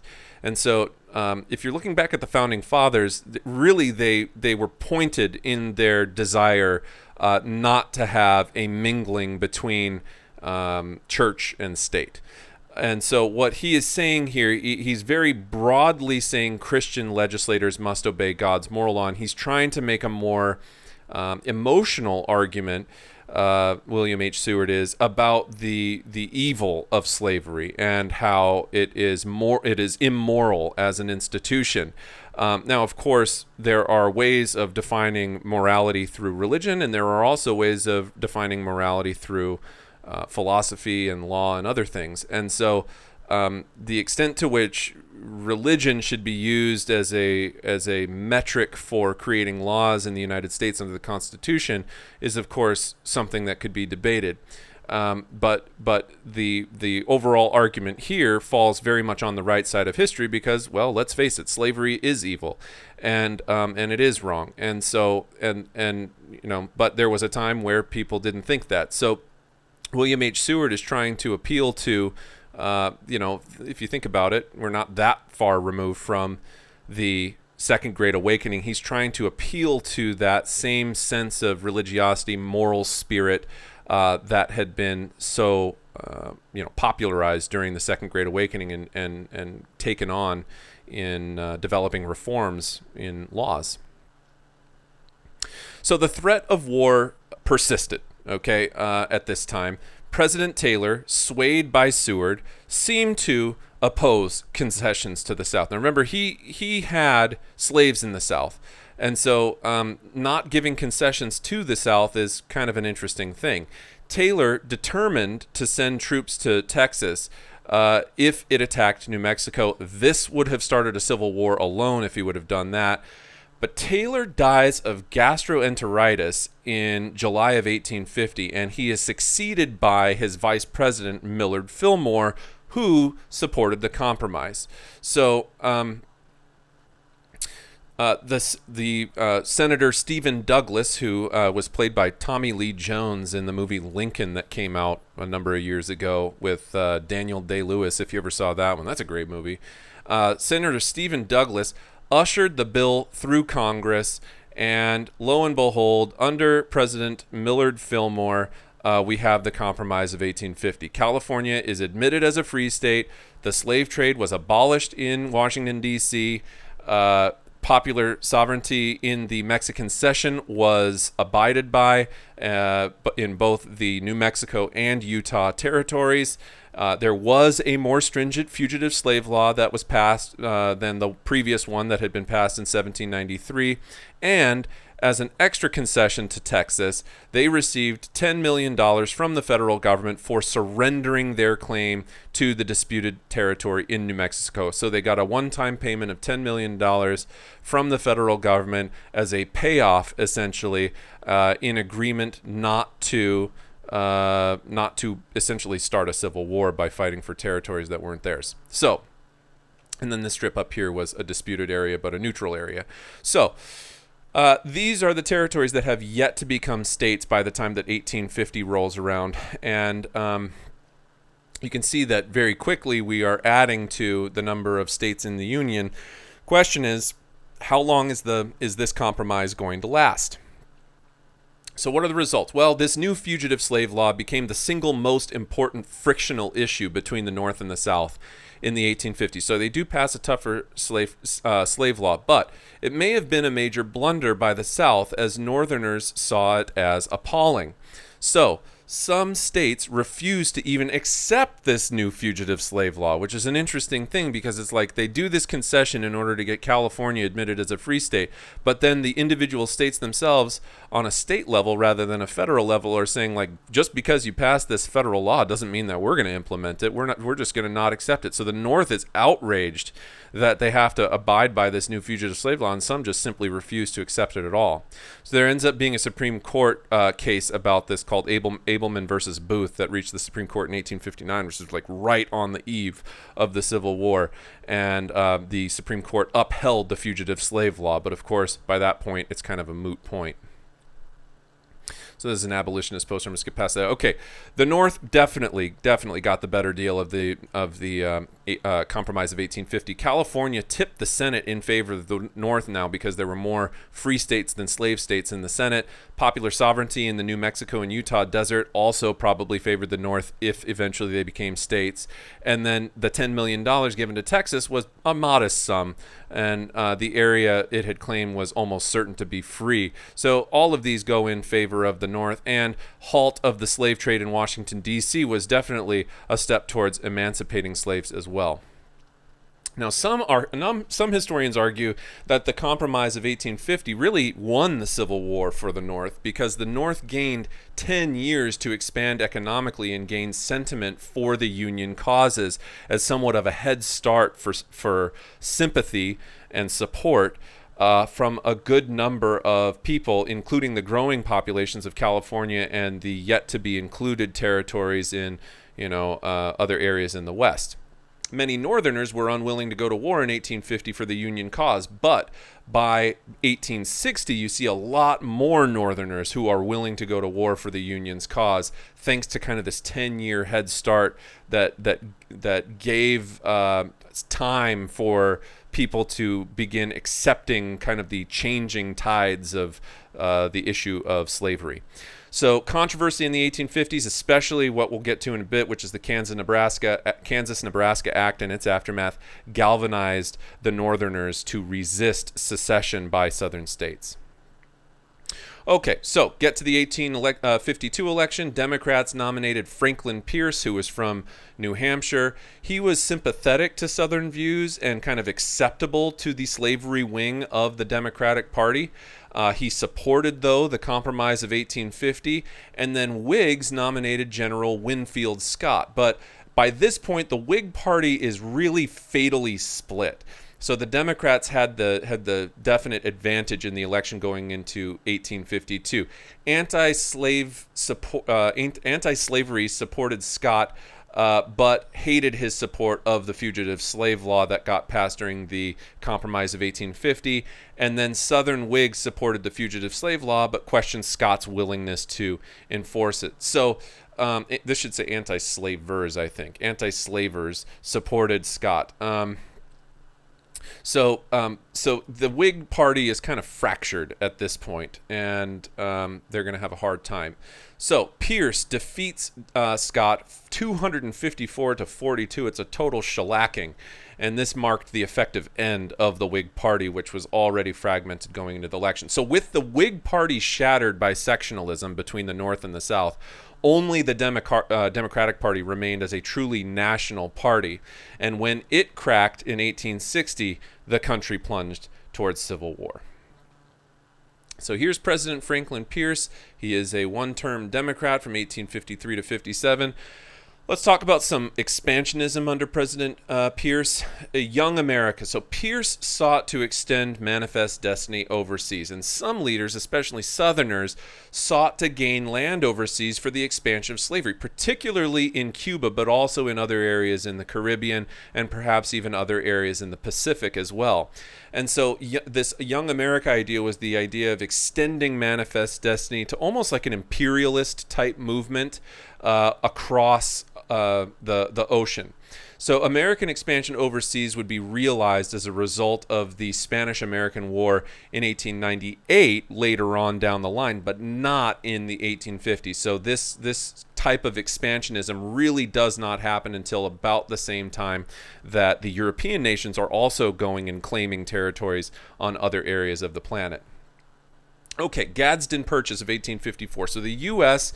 sought a transcontinental railroad that would connect together California and Oregon, which are these newly expanding territories on the West Coast, to the rest of the country. And in 1854, railroads are still being built at that time. They're certainly not like prolific yet. And we're talking about a significant amount of very, very, very rocky territory between the the West Coast and the rest of the country. So building railroads across the Rocky Mountains, and really just that entire area that goes up and down, Montana, Idaho, all the way down to Arizona. It's really, really, really tough terrain, and it makes you wonder how they ever even were able to cross it in the first place.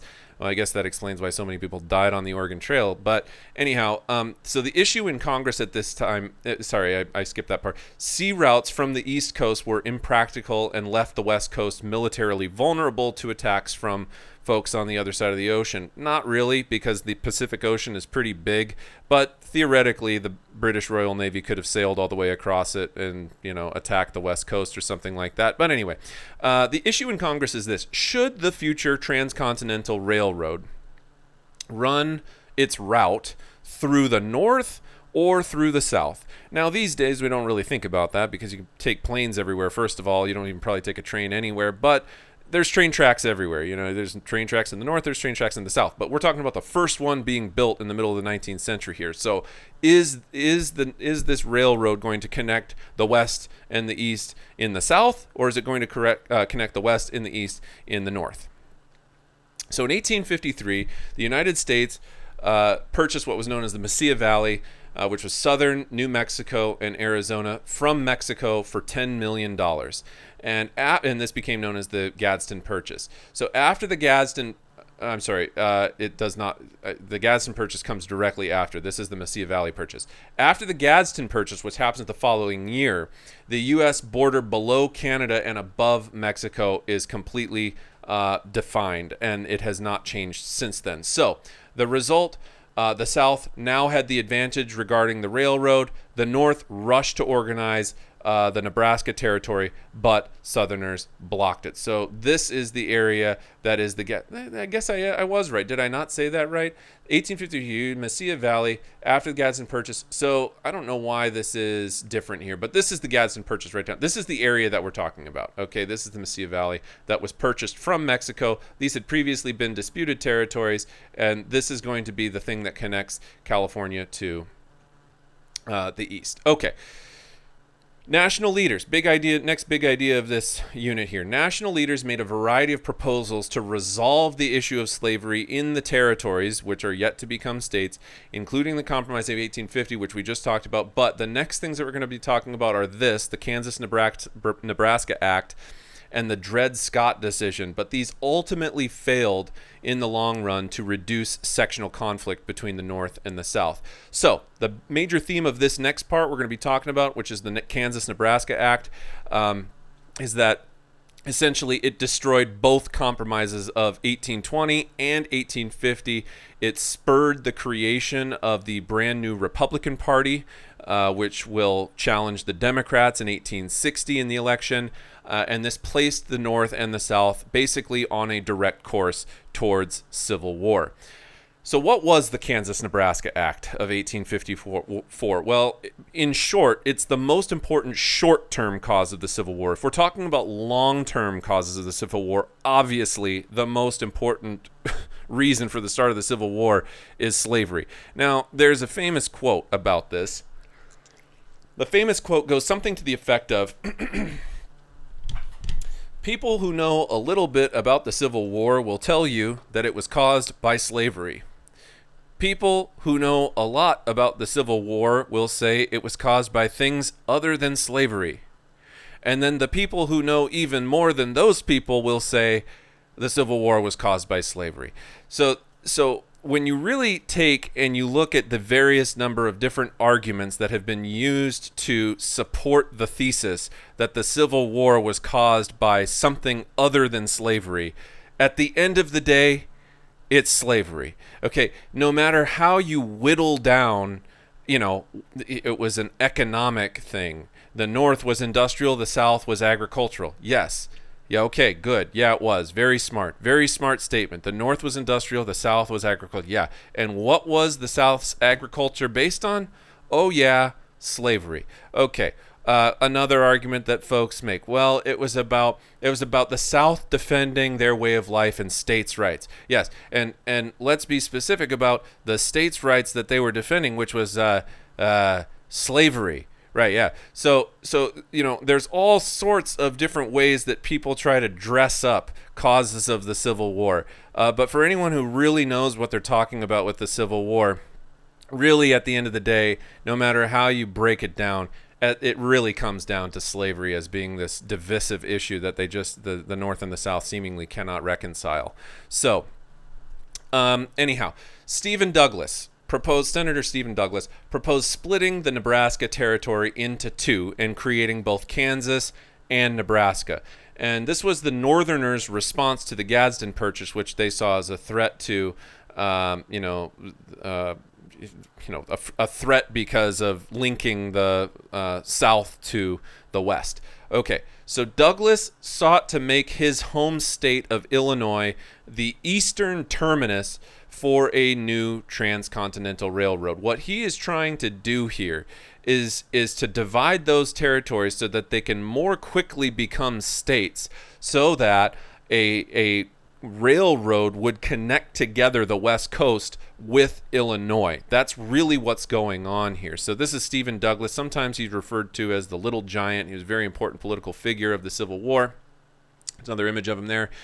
So Kansas would presumably become a slave state. Nebraska would be free. And the slavery issue would then be determined by popular sovereignty. However, Kansas was above the 36-30 line, which was negotiated in the Missouri Compromise. And that means that in Kansas, slavery was prohibited because Kansas lied north of the 3630 line, which, according to the previous compromise that had been negotiated 30-some years earlier, it cannot be made a slave state. So the solution was, let's just get rid of the Missouri Compromise of 1820. Simple enough, just throw it in the garbage and start making new rules. All right, so Southerners, of course, fully support this, and they pushed President Pierce at the time to support it as well.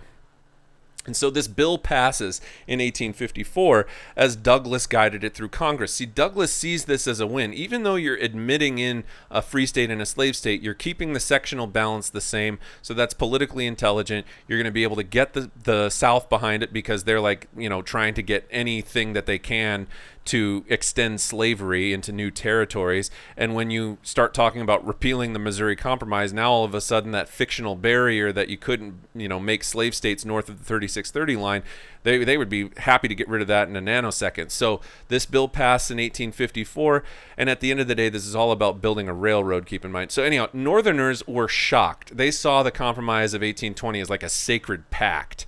And many Northerners refused to honor the fugitive slave law already at this point. So this only further causes the anti-slavery movement to grow significantly in those years leading up to the Civil War in the late 1850s. The North becomes completely unwilling to compromise on future issues, and this effectively wrecked both the Compromise of 1820 and 1850, because the Compromise of 1850 was all based on admitting California and this whole fugitive slave law and stuff like that, and all of this is now seemingly just being thrown straight out the window since the suggestion that they get rid of the Missouri Compromise. Stephen Douglas, this was a major miscalculation on his part, because he never realized the adverse impact that this law would have on the North. And turning the popular opinion of the North decidedly against slavery in the South. So this is the Kansas-Nebraska Act here. You can see the Kansas Territory, okay, right in this region here. And then the Nebraska Territory just north of it. Okay. This is an 1856 cartoon depicting a giant free soiler being held down by James Buchanan and Lewis Cass, standing on the Democratic platform marked Kansas, Cuba, and Central America. Franklin Pierce also holds down the giant's beard as Douglas shoves a black man down his throat. And it says up here, "Murder, help, neighbors, help, oh, my poor wife and children."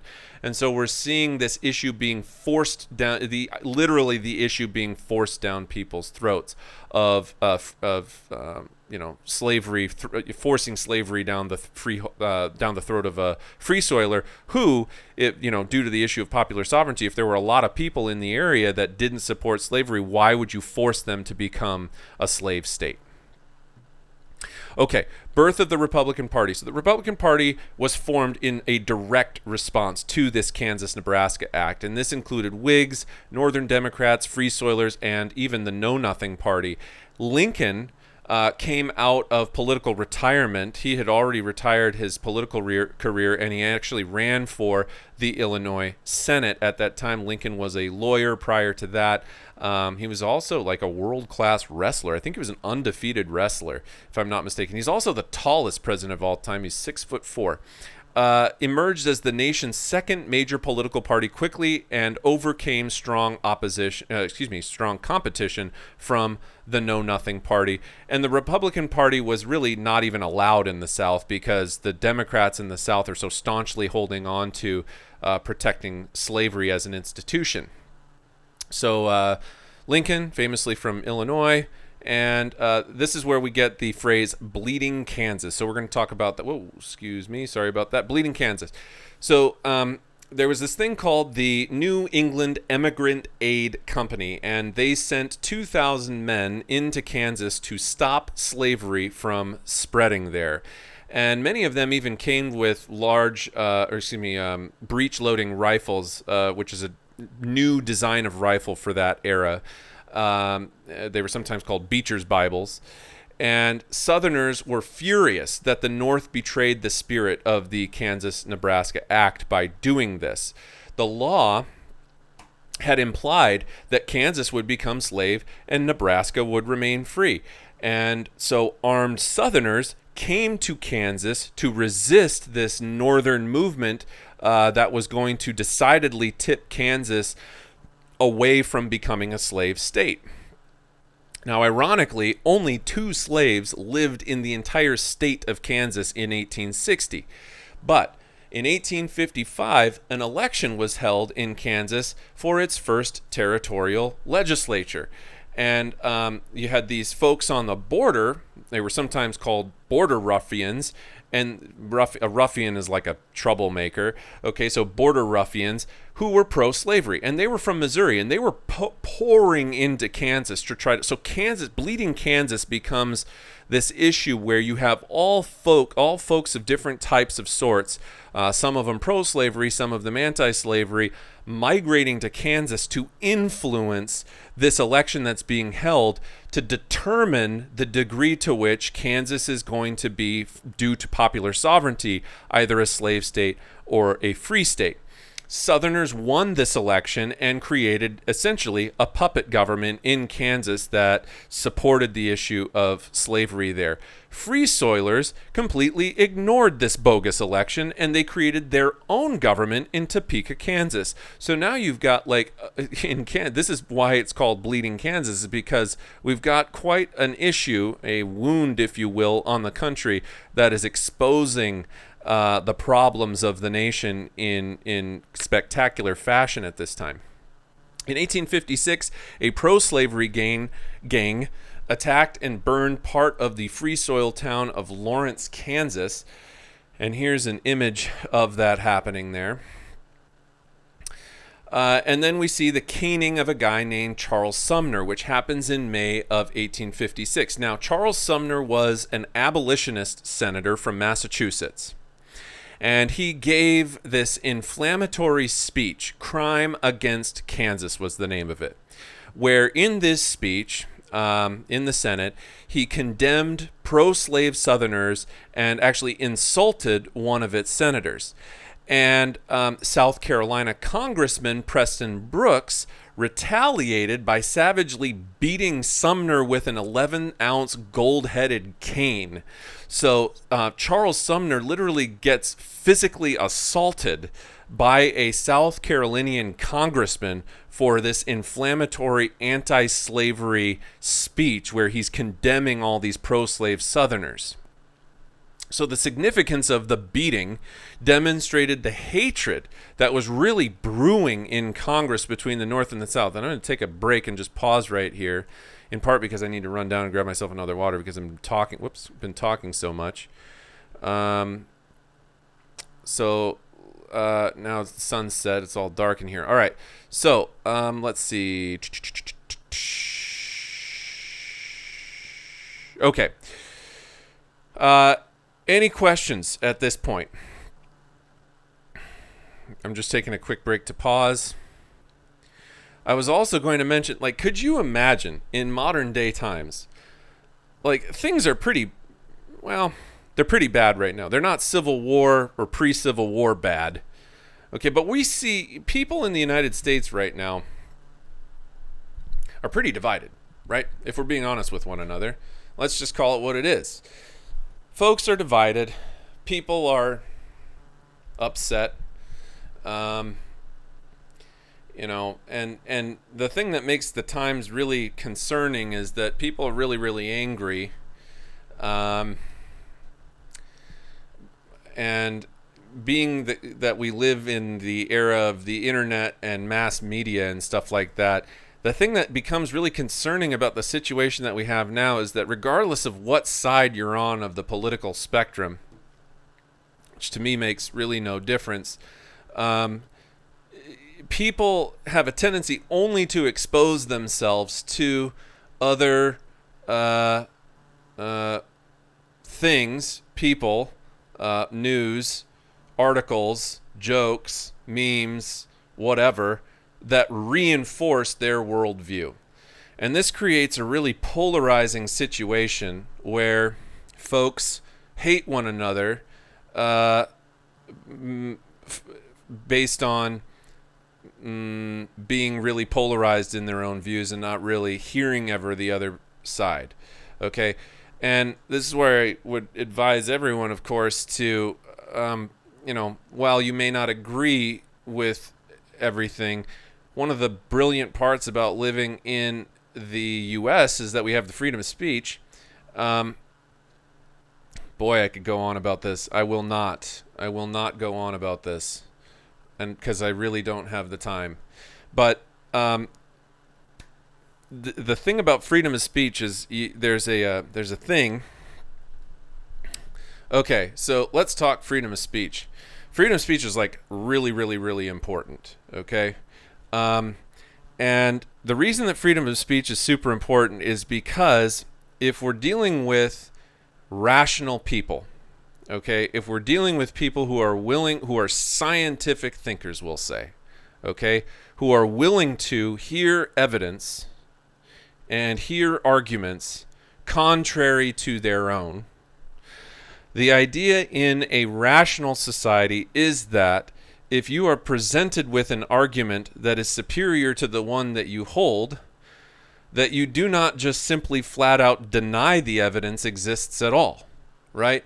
The whole idea about freedom of speech is rooted in Enlightenment style rationalism, okay? And one of the things that becomes difficult in a polarized society as we live in today is that there is an unwillingness to hear other arguments. Freedom of speech is supposed to, for the rational thinker, allow for, as John Stuart Mill once wrote in On Liberty, the freedom of speech is supposed to allow for when you hear somebody's argument that is, let's say, wrong or not based in evidence or not based in reality, for you to be able to say, well, here are the reasons that argument is flawed, X, Y, and Z rational reasons as to how they're flawed, A, B, and C counter-arguments and counter-evidence that are more significant than the argument that was just presented to you. And then people come to a conclusion of, oh yeah, that argument is bad. This argument clearly is better. If we were to use an extremely exaggerated example, there are people out there who have made the historical argument that the Holocaust did not happen. Now, in a situation where you have freedom of speech, the good thing is that with freedom of speech, when you hear people freely express the argument that the Holocaust didn't happen, other people who have freedom of speech can say, oh, well, here's why it did happen, and then present all of the evidence of like the Wannsee Conference of 1942 and blah, blah, blah, blah, blah. Okay? And then it would be really difficult for a rational thinking human being to take a look at that and say, oh yeah, that's still wrong somehow and I'm still right somehow. You see, right? So this is how freedom of speech is supposed to work. What becomes dangerous, though, is that when freedom of speech gets bad ideas out there amongst irrational people. And so what happens in that scenario is that under the pretext of freedom of speech, which again is contingent on having a rational approach to argumentation, on the premise of freedom of speech, but without rational thinking,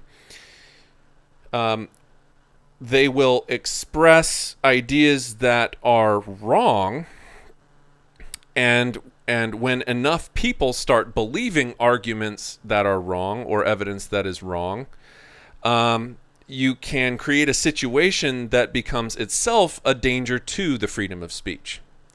So what do I mean by that? Well, in the situation of the neo-Nazis, for example, that were marching on whatever it was, Charlottesburg a while back, if that idea was allowed to proliferate in a society where you had enough people who started to tag on to the idea of neo-Nazism, what would happen is that the neo-Nazis, if anyone tried to stop their rhetoric from spreading around, they would claim that their freedom of speech was being attacked, which it is. However, the thing that becomes really dangerous is if you end up getting, like, obviously this isn't happening, or at least I hope it's not happening, or I hope it doesn't happen. But like, let's say that there was like a fascist party that started up in the United States, just hypothetically. And for whatever reason, a whole bunch of the population ended up supporting them. Again, I don't think that that's going to happen. I'm just giving an exaggerated example.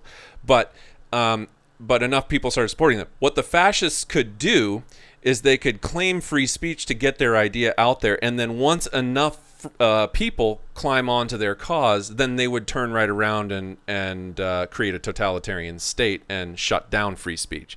So this is the crux of it all, right? This is the crux of it, is you create a kind of a what do they call it, catch-21 situation, where you have such prolific freedom of speech that you allow bad ideas to spread around that ultimately in the long run actually end up threatening the institution of free speech. And it's all because people forget that the freedom of speech is supposed to be based on the idea of rational argumentation. I will step down from my soapbox right now and grab myself another water, and we will finish this out. Thank you so much for your patience. My throat's getting sore. Be right back.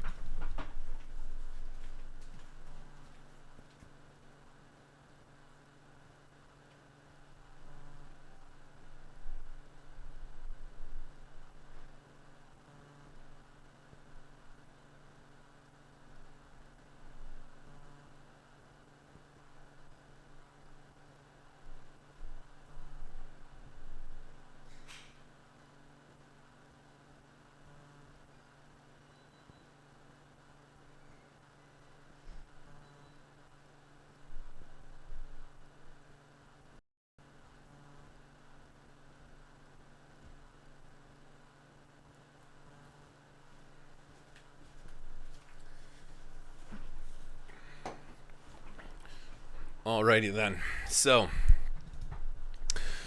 let's get this over with.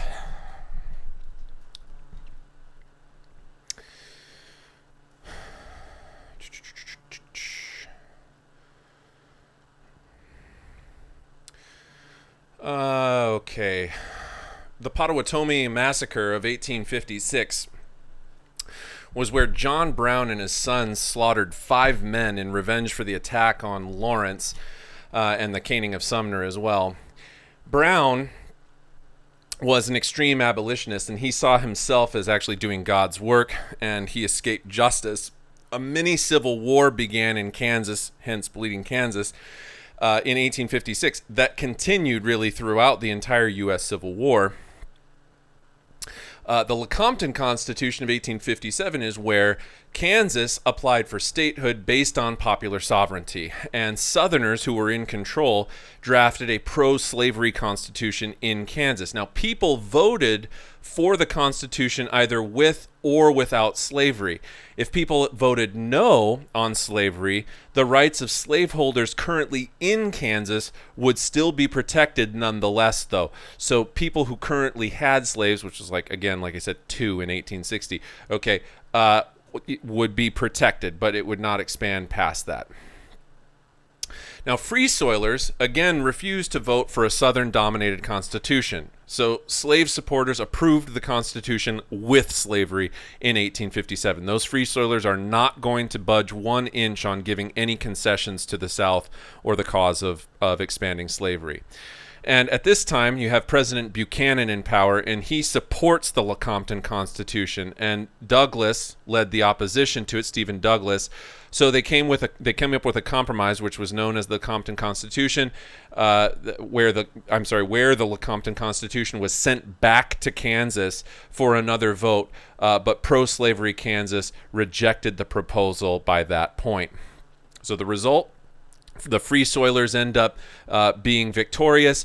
Kansas was denied statehood until 1861, which was after the South seceded. Because remember, there were so many people in Kansas who really did not want slavery expanding there. It was just by way of kind of conning their way in that the South was able to use these kind of,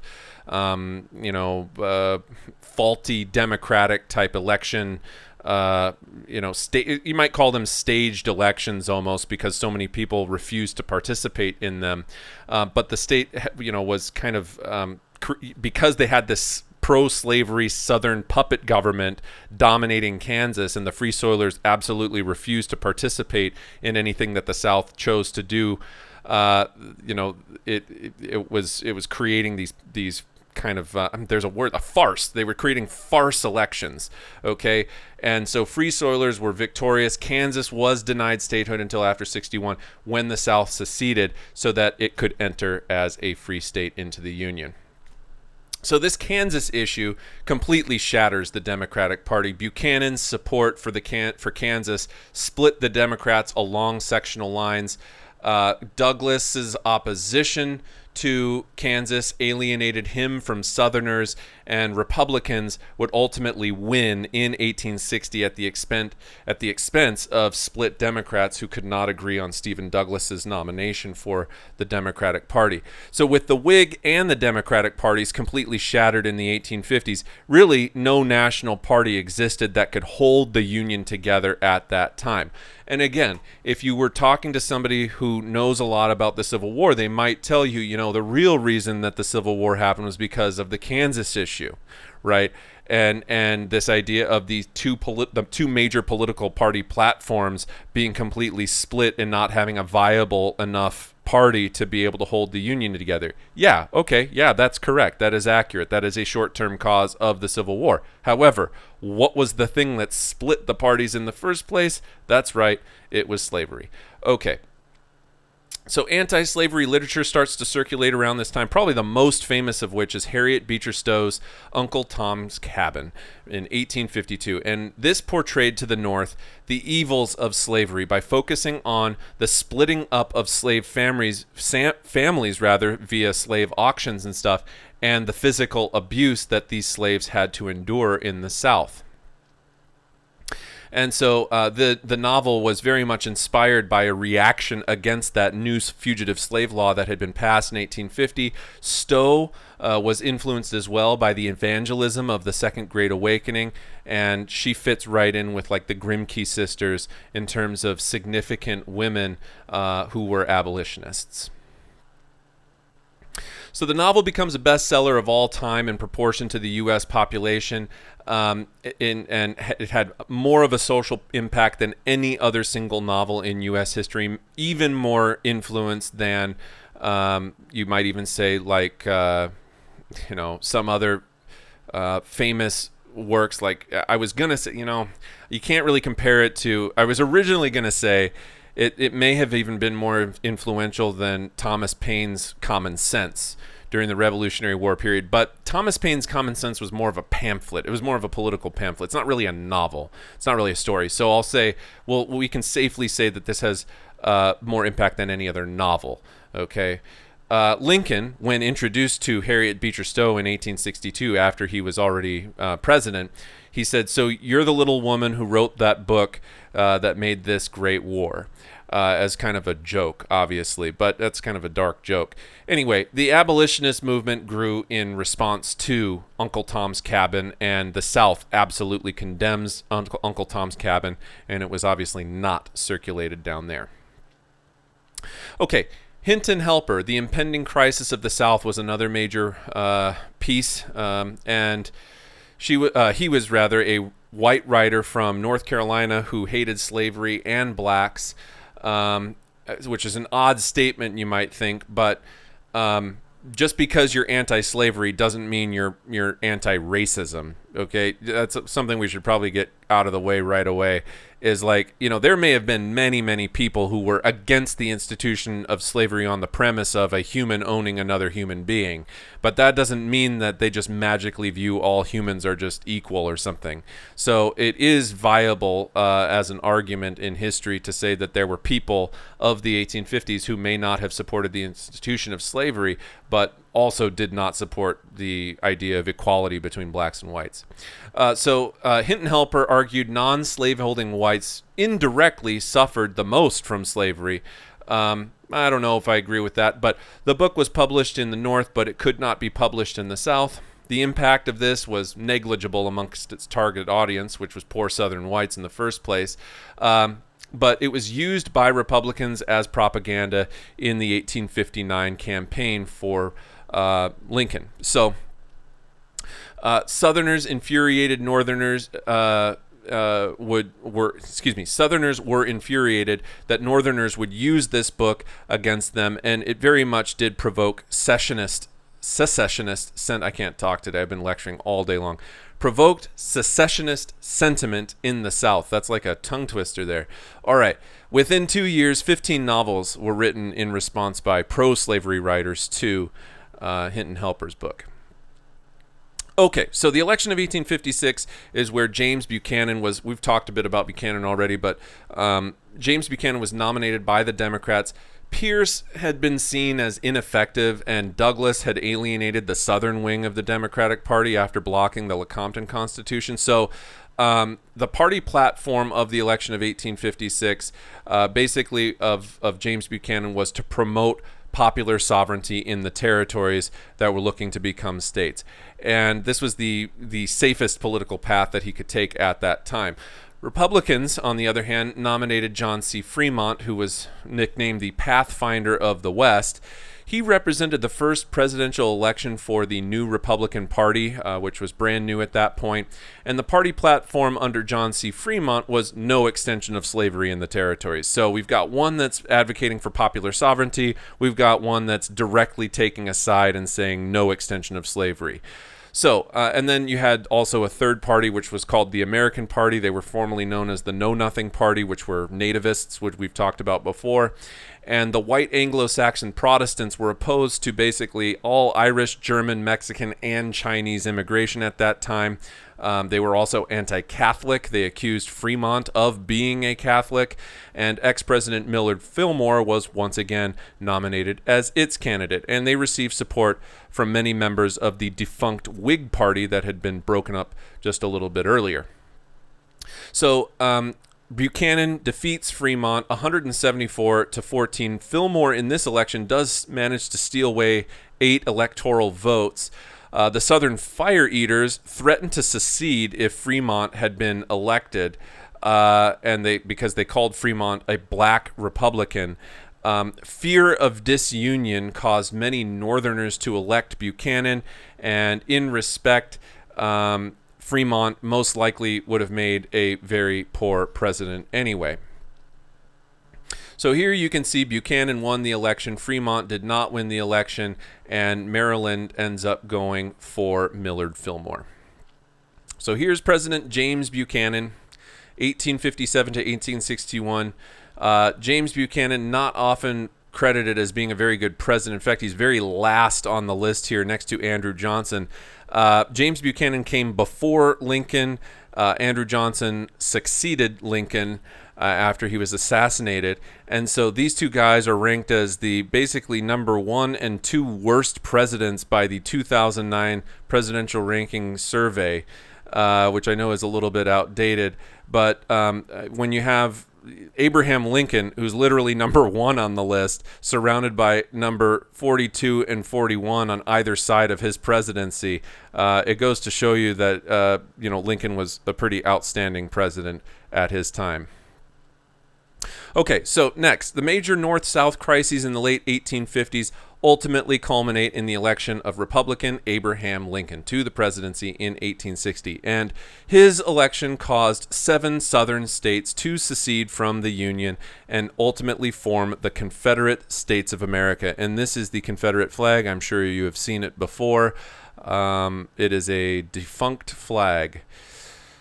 That is to say, it doesn't, obviously it has meaning still. I'm not saying it doesn't have meaning, but it's not used anymore in any sort of fashion as a political symbol. It's more used as a symbol these days of like racism and stuff like that. So, the Confederate flag is obviously a very powerful symbol from a social standpoint, but in terms of like, it's not flown anywhere. Now there are the Confederate flag is featured in some state flags, or at least was featured in some state flags. It used to be featured in more, but it is not an actual flag that is flown at, say, any state capitol, or certainly not at the federal capitol.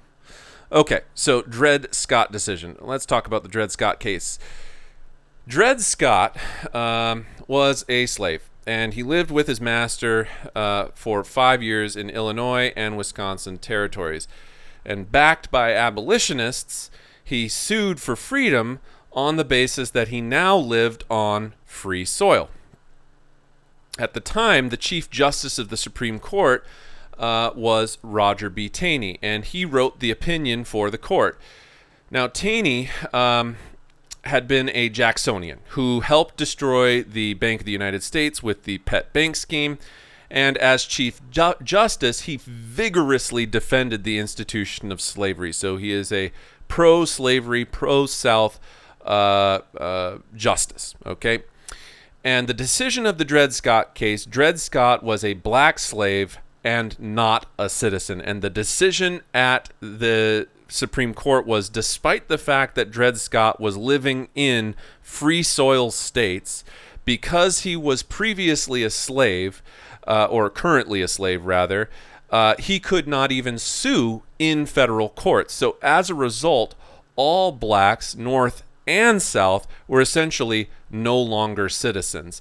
So slaves could not be taken away from owners without due process of law, and as private property due to the Fifth Amendment, slaves could be technically moved into any territory since, they were property, okay? Even if that territory was free. If they originated from a slave state and they were owned by a slave owner, and that slave owner relocated to a state that was no longer a slave state, because the slave is considered property according to, and I'm just telling you the Supreme Court decision. I'm not saying that I support this decision. I'm simply saying that this is what was decided by the Supreme Court justice who defended slavery. They would retain their status as slaves. So the Missouri Compromise was ruled unconstitutional. The court ruled that Congress could not forbid slavery in the federal territories, e.g. the 3630 line, even if those territories wished it. Now, to a large extent, really, the Kansas-Nebraska Act had already done this because, the Missouri Compromise was thrown out with the Kansas-Nebraska Act. But as an extra salt to the wound of the issue of the Dred Scott case, the court ruled in Congress with this ruling that that the federal government could not forbid slavery in federal territories. So the impact of the Dred Scott case is that this very much contributed to the split of the Democratic Party. Many, many Northern supporters of popular sovereignty were absolutely horrified, including even Democrat Stephen Douglas. And so Southerners, they see the Dred Scott decision and they're jumping in the air and clicking their heels. They saw the possibility for several new slave states in the territories now that the Missouri Compromise had been deemed unconstitutional, and that slave owners relocating to free soiler territories could in fact set up slavery in those states absent of whatever popular sovereignty was. Republicans claim that this decision was merely an opinion and that it was non-binding. Southerners claim that Northern unwillingness to honor the Supreme Court's decision and the Constitution was just further cause for disunion at this time. So it's like, if you're going to make laws, if you're going to have the system work and then you're going to abruptly not obey the laws that you make, then what's the point of even having a Constitution at all?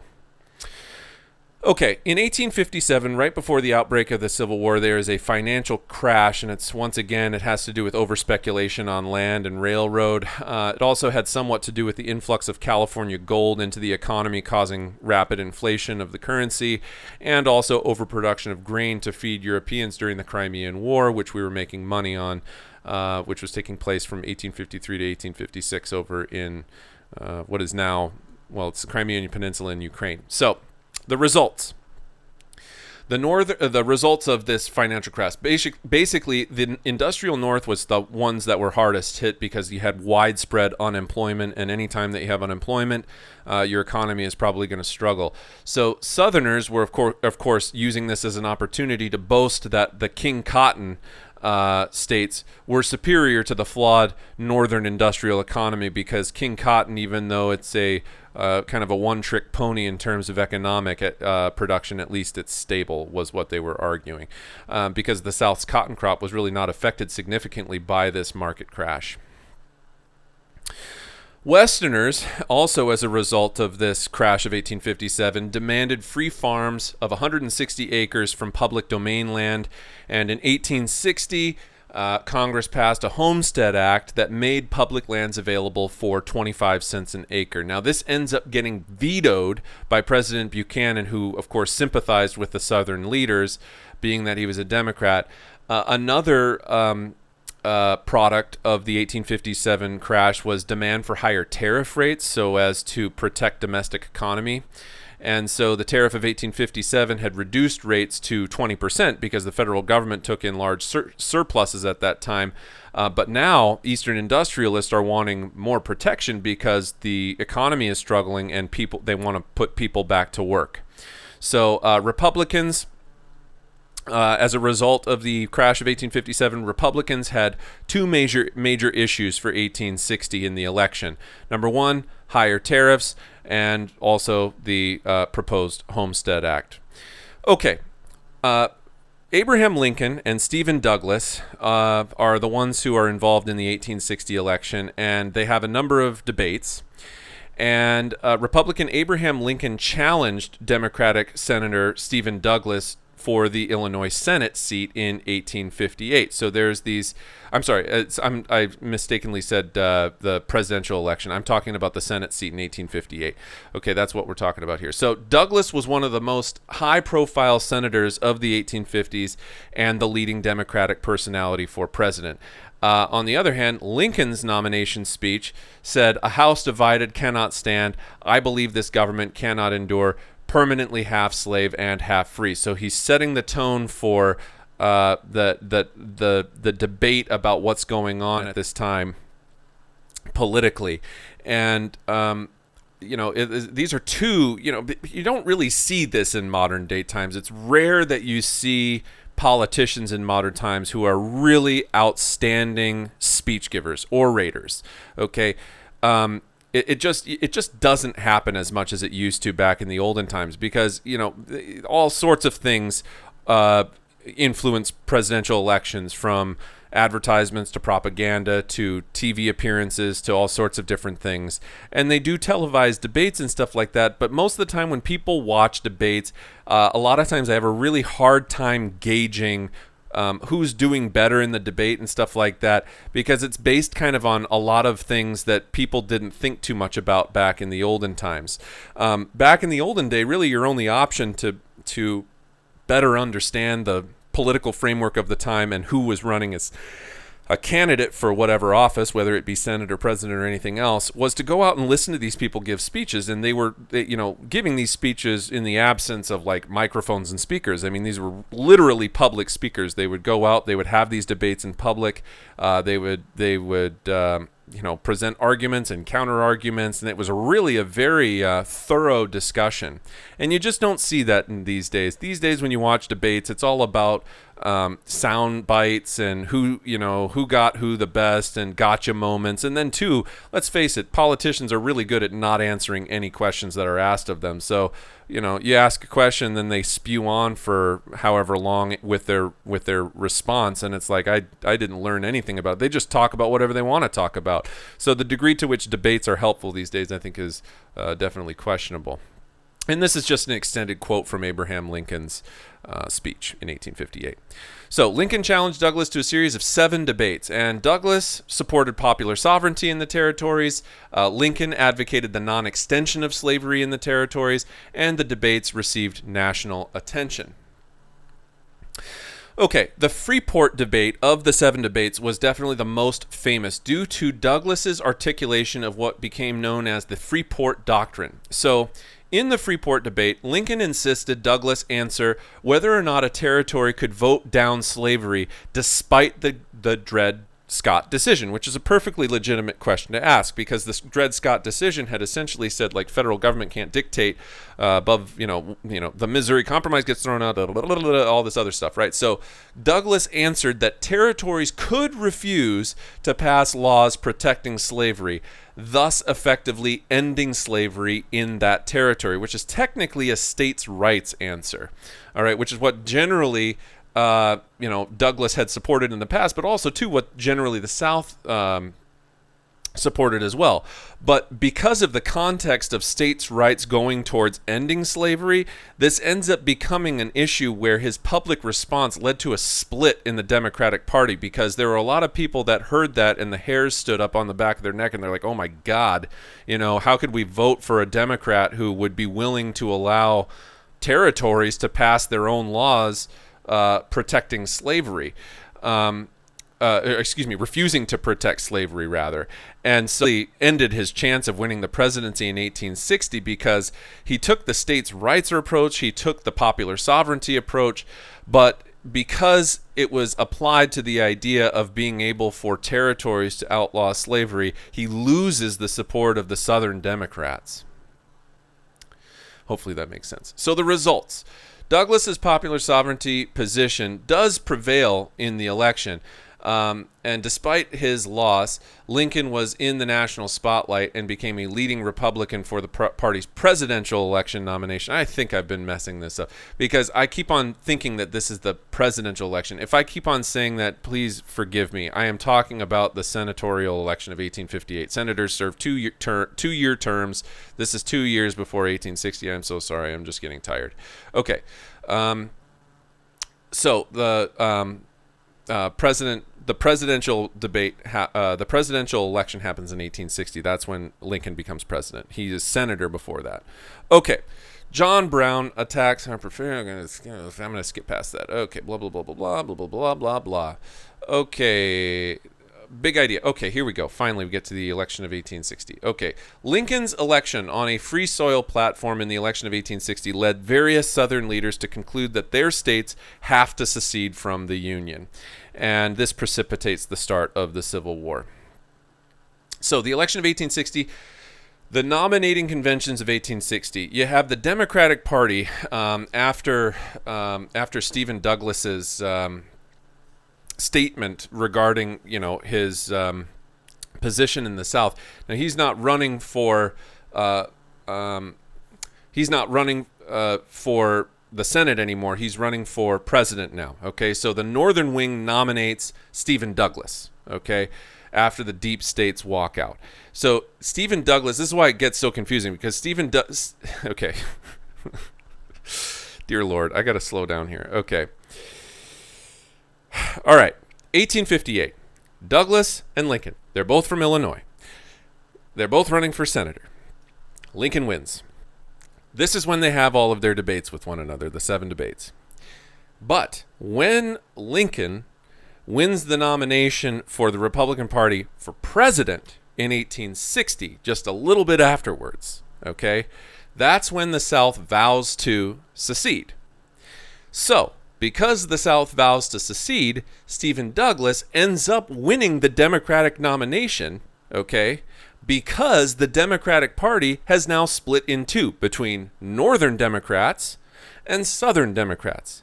So I hope that I have been crystal clear on this issue. But anyhow, Southern fire eaters regarded Stephen Douglas as a traitor for his position on Kansas's Lecompton Constitution, and of course the advocacy of the Freeport Doctrine, which stated that territories, if they wanted to, could outrightly just create laws that condemn slavery in those areas. So the Southern Democratic Party nominee is going to be John C. Breckinridge. And he's a Kentucky moderate. He's not really a disunionist. He's not a secessionist like they were over in South Carolina. So they're hoping that Breckinridge will be able to draw enough of the Northern Democratic vote to steal votes away from Stephen Douglas.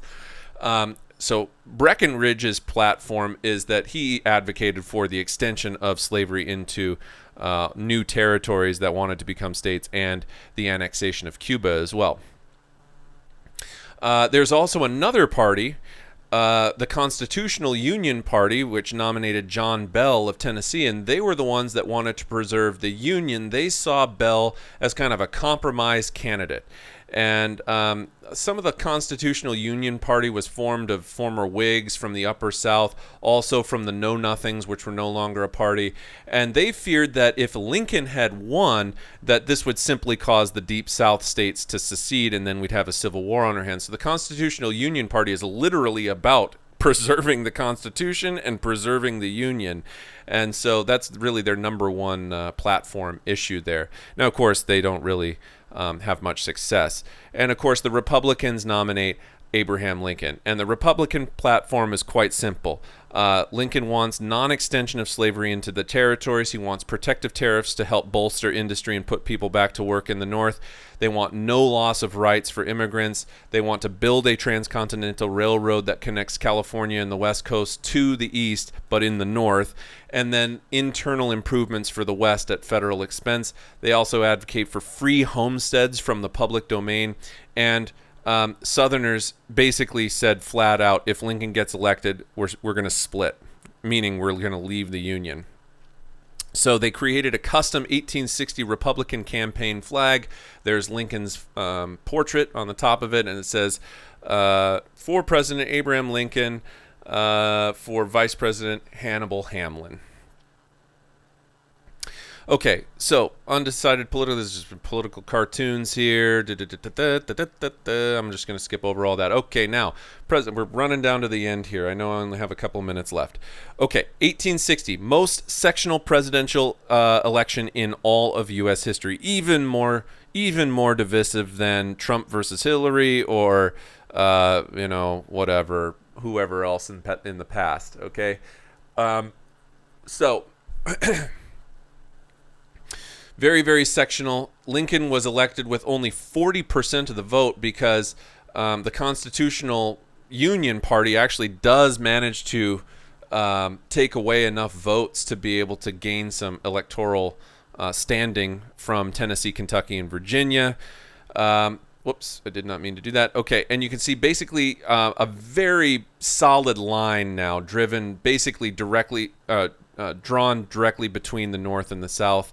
And then, of course, on the west over here, you have California and Oregon. Now, California at this time only has 4 electoral votes, which is hard to believe because today we've got like 54 or something like that. But at the time, remember, California's population was really small comparative to most of the much more heavily populated areas of the East. But anyhow, Tennessee, Kentucky, Virginia do manage to go for Bell. So Bell does gain a few electoral votes. He gains about 13%. 13%. And then here in blue, you can see 180 votes go for Lincoln, but that's because of the Electoral College. Okay, not because of the popular vote. So he was elected with only 40% of the popular vote. All right. So, there's Lincoln. But the South still had both houses of Congress and a majority on the Supreme Court, but it really no longer felt secure in the United States with Lincoln as president. And here is President Abraham Lincoln, 1861 to 1865. The Southern states secede from the Union upon Lincoln's victory, and in December of 1860, it was started all by South Carolina, who unanimously voted to secede from the Union. 6 other states followed in quick order afterwards during the what's known as the lame duck period. That's a phrase. Lame duck is a phrase that's applied to presidents who are finishing out the end of their term after an election has already happened.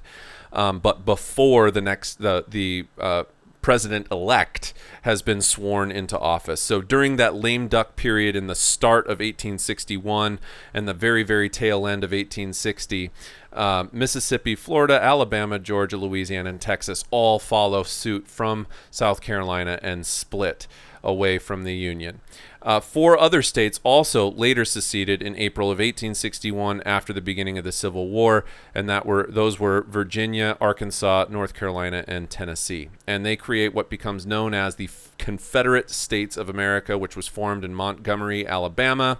They put Jefferson Davis as the president of the Confederate States of America, and leader of a provisional government to be located in Richmond, Virginia. So here you can see the South split away, and as I said, the slave states that eventually followed suit of Arkansas, Tennessee, North Carolina, and Virginia. And then there were actually a couple slave states that remained loyal to the Union in Missouri, Kentucky, and West Virginia, as well as Maryland and Delaware. Okay, President Buchanan, the reason that he goes down as such a bad president he's the one that came before Lincoln, is because he did so little to prevent Southern secession. He believed the Constitution really didn't give him authority to stop secession with any degree of force, but more significantly, the Union Army was really not ready to fight a war yet, and many of his advisors were pro-South anyway, so he was his ears were being filled with a lot of pro-South sentiment, and Northern sentiment favored a peaceful settlement, and Lincoln actually ended up continuing Buchanan's policy in the sense that a use of force would have likely driven the border states of Maryland and Kentucky to secede as well. And so actually at the start, there's a hesitance to just wage war right away because the North's not quite ready. People are trying to find a peaceful resolution to this whole thing. Nobody really wants to go to war, but ultimately it becomes necessary. So why does the South secede in the first place? Well, of course, the political balance appeared to favor the North. They hated the sectional Republican Party, which appeared to threaten the Southern rights of slavery. They hated the free soil criticism that they had.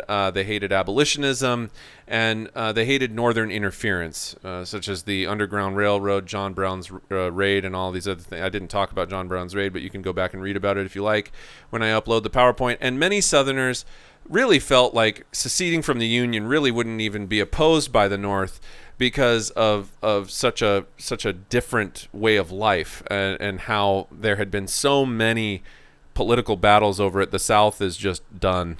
They're ready to check out. So Northern industrialists had been dependent on Southern repayment of loans and cotton.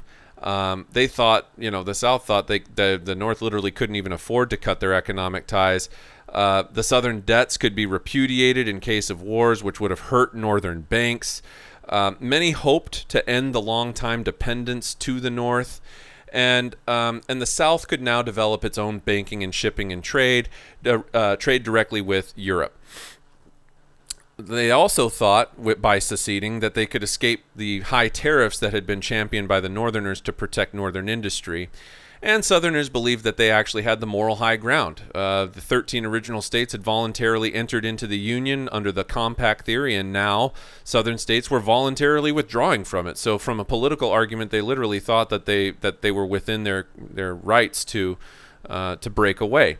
And they also saw the issue of self-determination, where they ought to be able to govern themselves, as written in the Declaration of Independence, as applying to them. The right to replace a government with one that meets the needs of the people. So they're literally using the Declaration of Independence and the arguments of John Locke, for example, to say, like, if a government becomes tyrannical and it is imposing laws and other ways of life on you that you don't locally support, then you have a right to get rid of that government and replace it with one that will support what you believe. The Crittenden Amendments were the final attempts at compromise, and they were originally proposed by Senator John Crittenden from Kentucky. These proposed laws were designed to try to appease the South, kind of give in to them, and the provisions were of the Crittenden Amendments said that slavery in the territories would be prohibited north of 3630, but given full federal protection south of that line, even if new territories were acquired, if slavery was to be expanded into new territories like Cuba or something like that. Now, the deal with this is that it would rely on that same concept of popular sovereignty for any future states. But it gets rejected by Lincoln. And so all hope of compromise is gone after that. And Lincoln saw himself elected on the principle of the non-extension of slavery. So he's not going to do a renegotiation of like a new version of the Missouri Compromise with the Crittenden Amendments. And so this brings us to the end of the lecture for today. It is 9:02. I appreciate it. I know it was a long lecture and a lot of me talking, so you can accept my apology for that. But there was much we needed to cover, and we got it all done, and I feel pretty good about where we're at now. So for this week, I will be uploading onto Canvas a couple of things for you. Number one, the prompt with all the documents, and it'll just be one giant doc file, and you can start to use those techniques of Hippo and Persia in analyzing those documents and starting to make sense of them, trying to connect the dots, weave the thread through different documents to see how you can connect different documents together in terms of using those documents as evidence to come up with what your thesis statement is going to be. You can't come up with the thesis statement until you read over the documents and understand what's in them and how they kind of fit together like puzzle pieces. Okay, so you're going to get the prompt, which will include the documents. You're going to get what else? You're going to get you're going to get my example essay, which will show you kind of like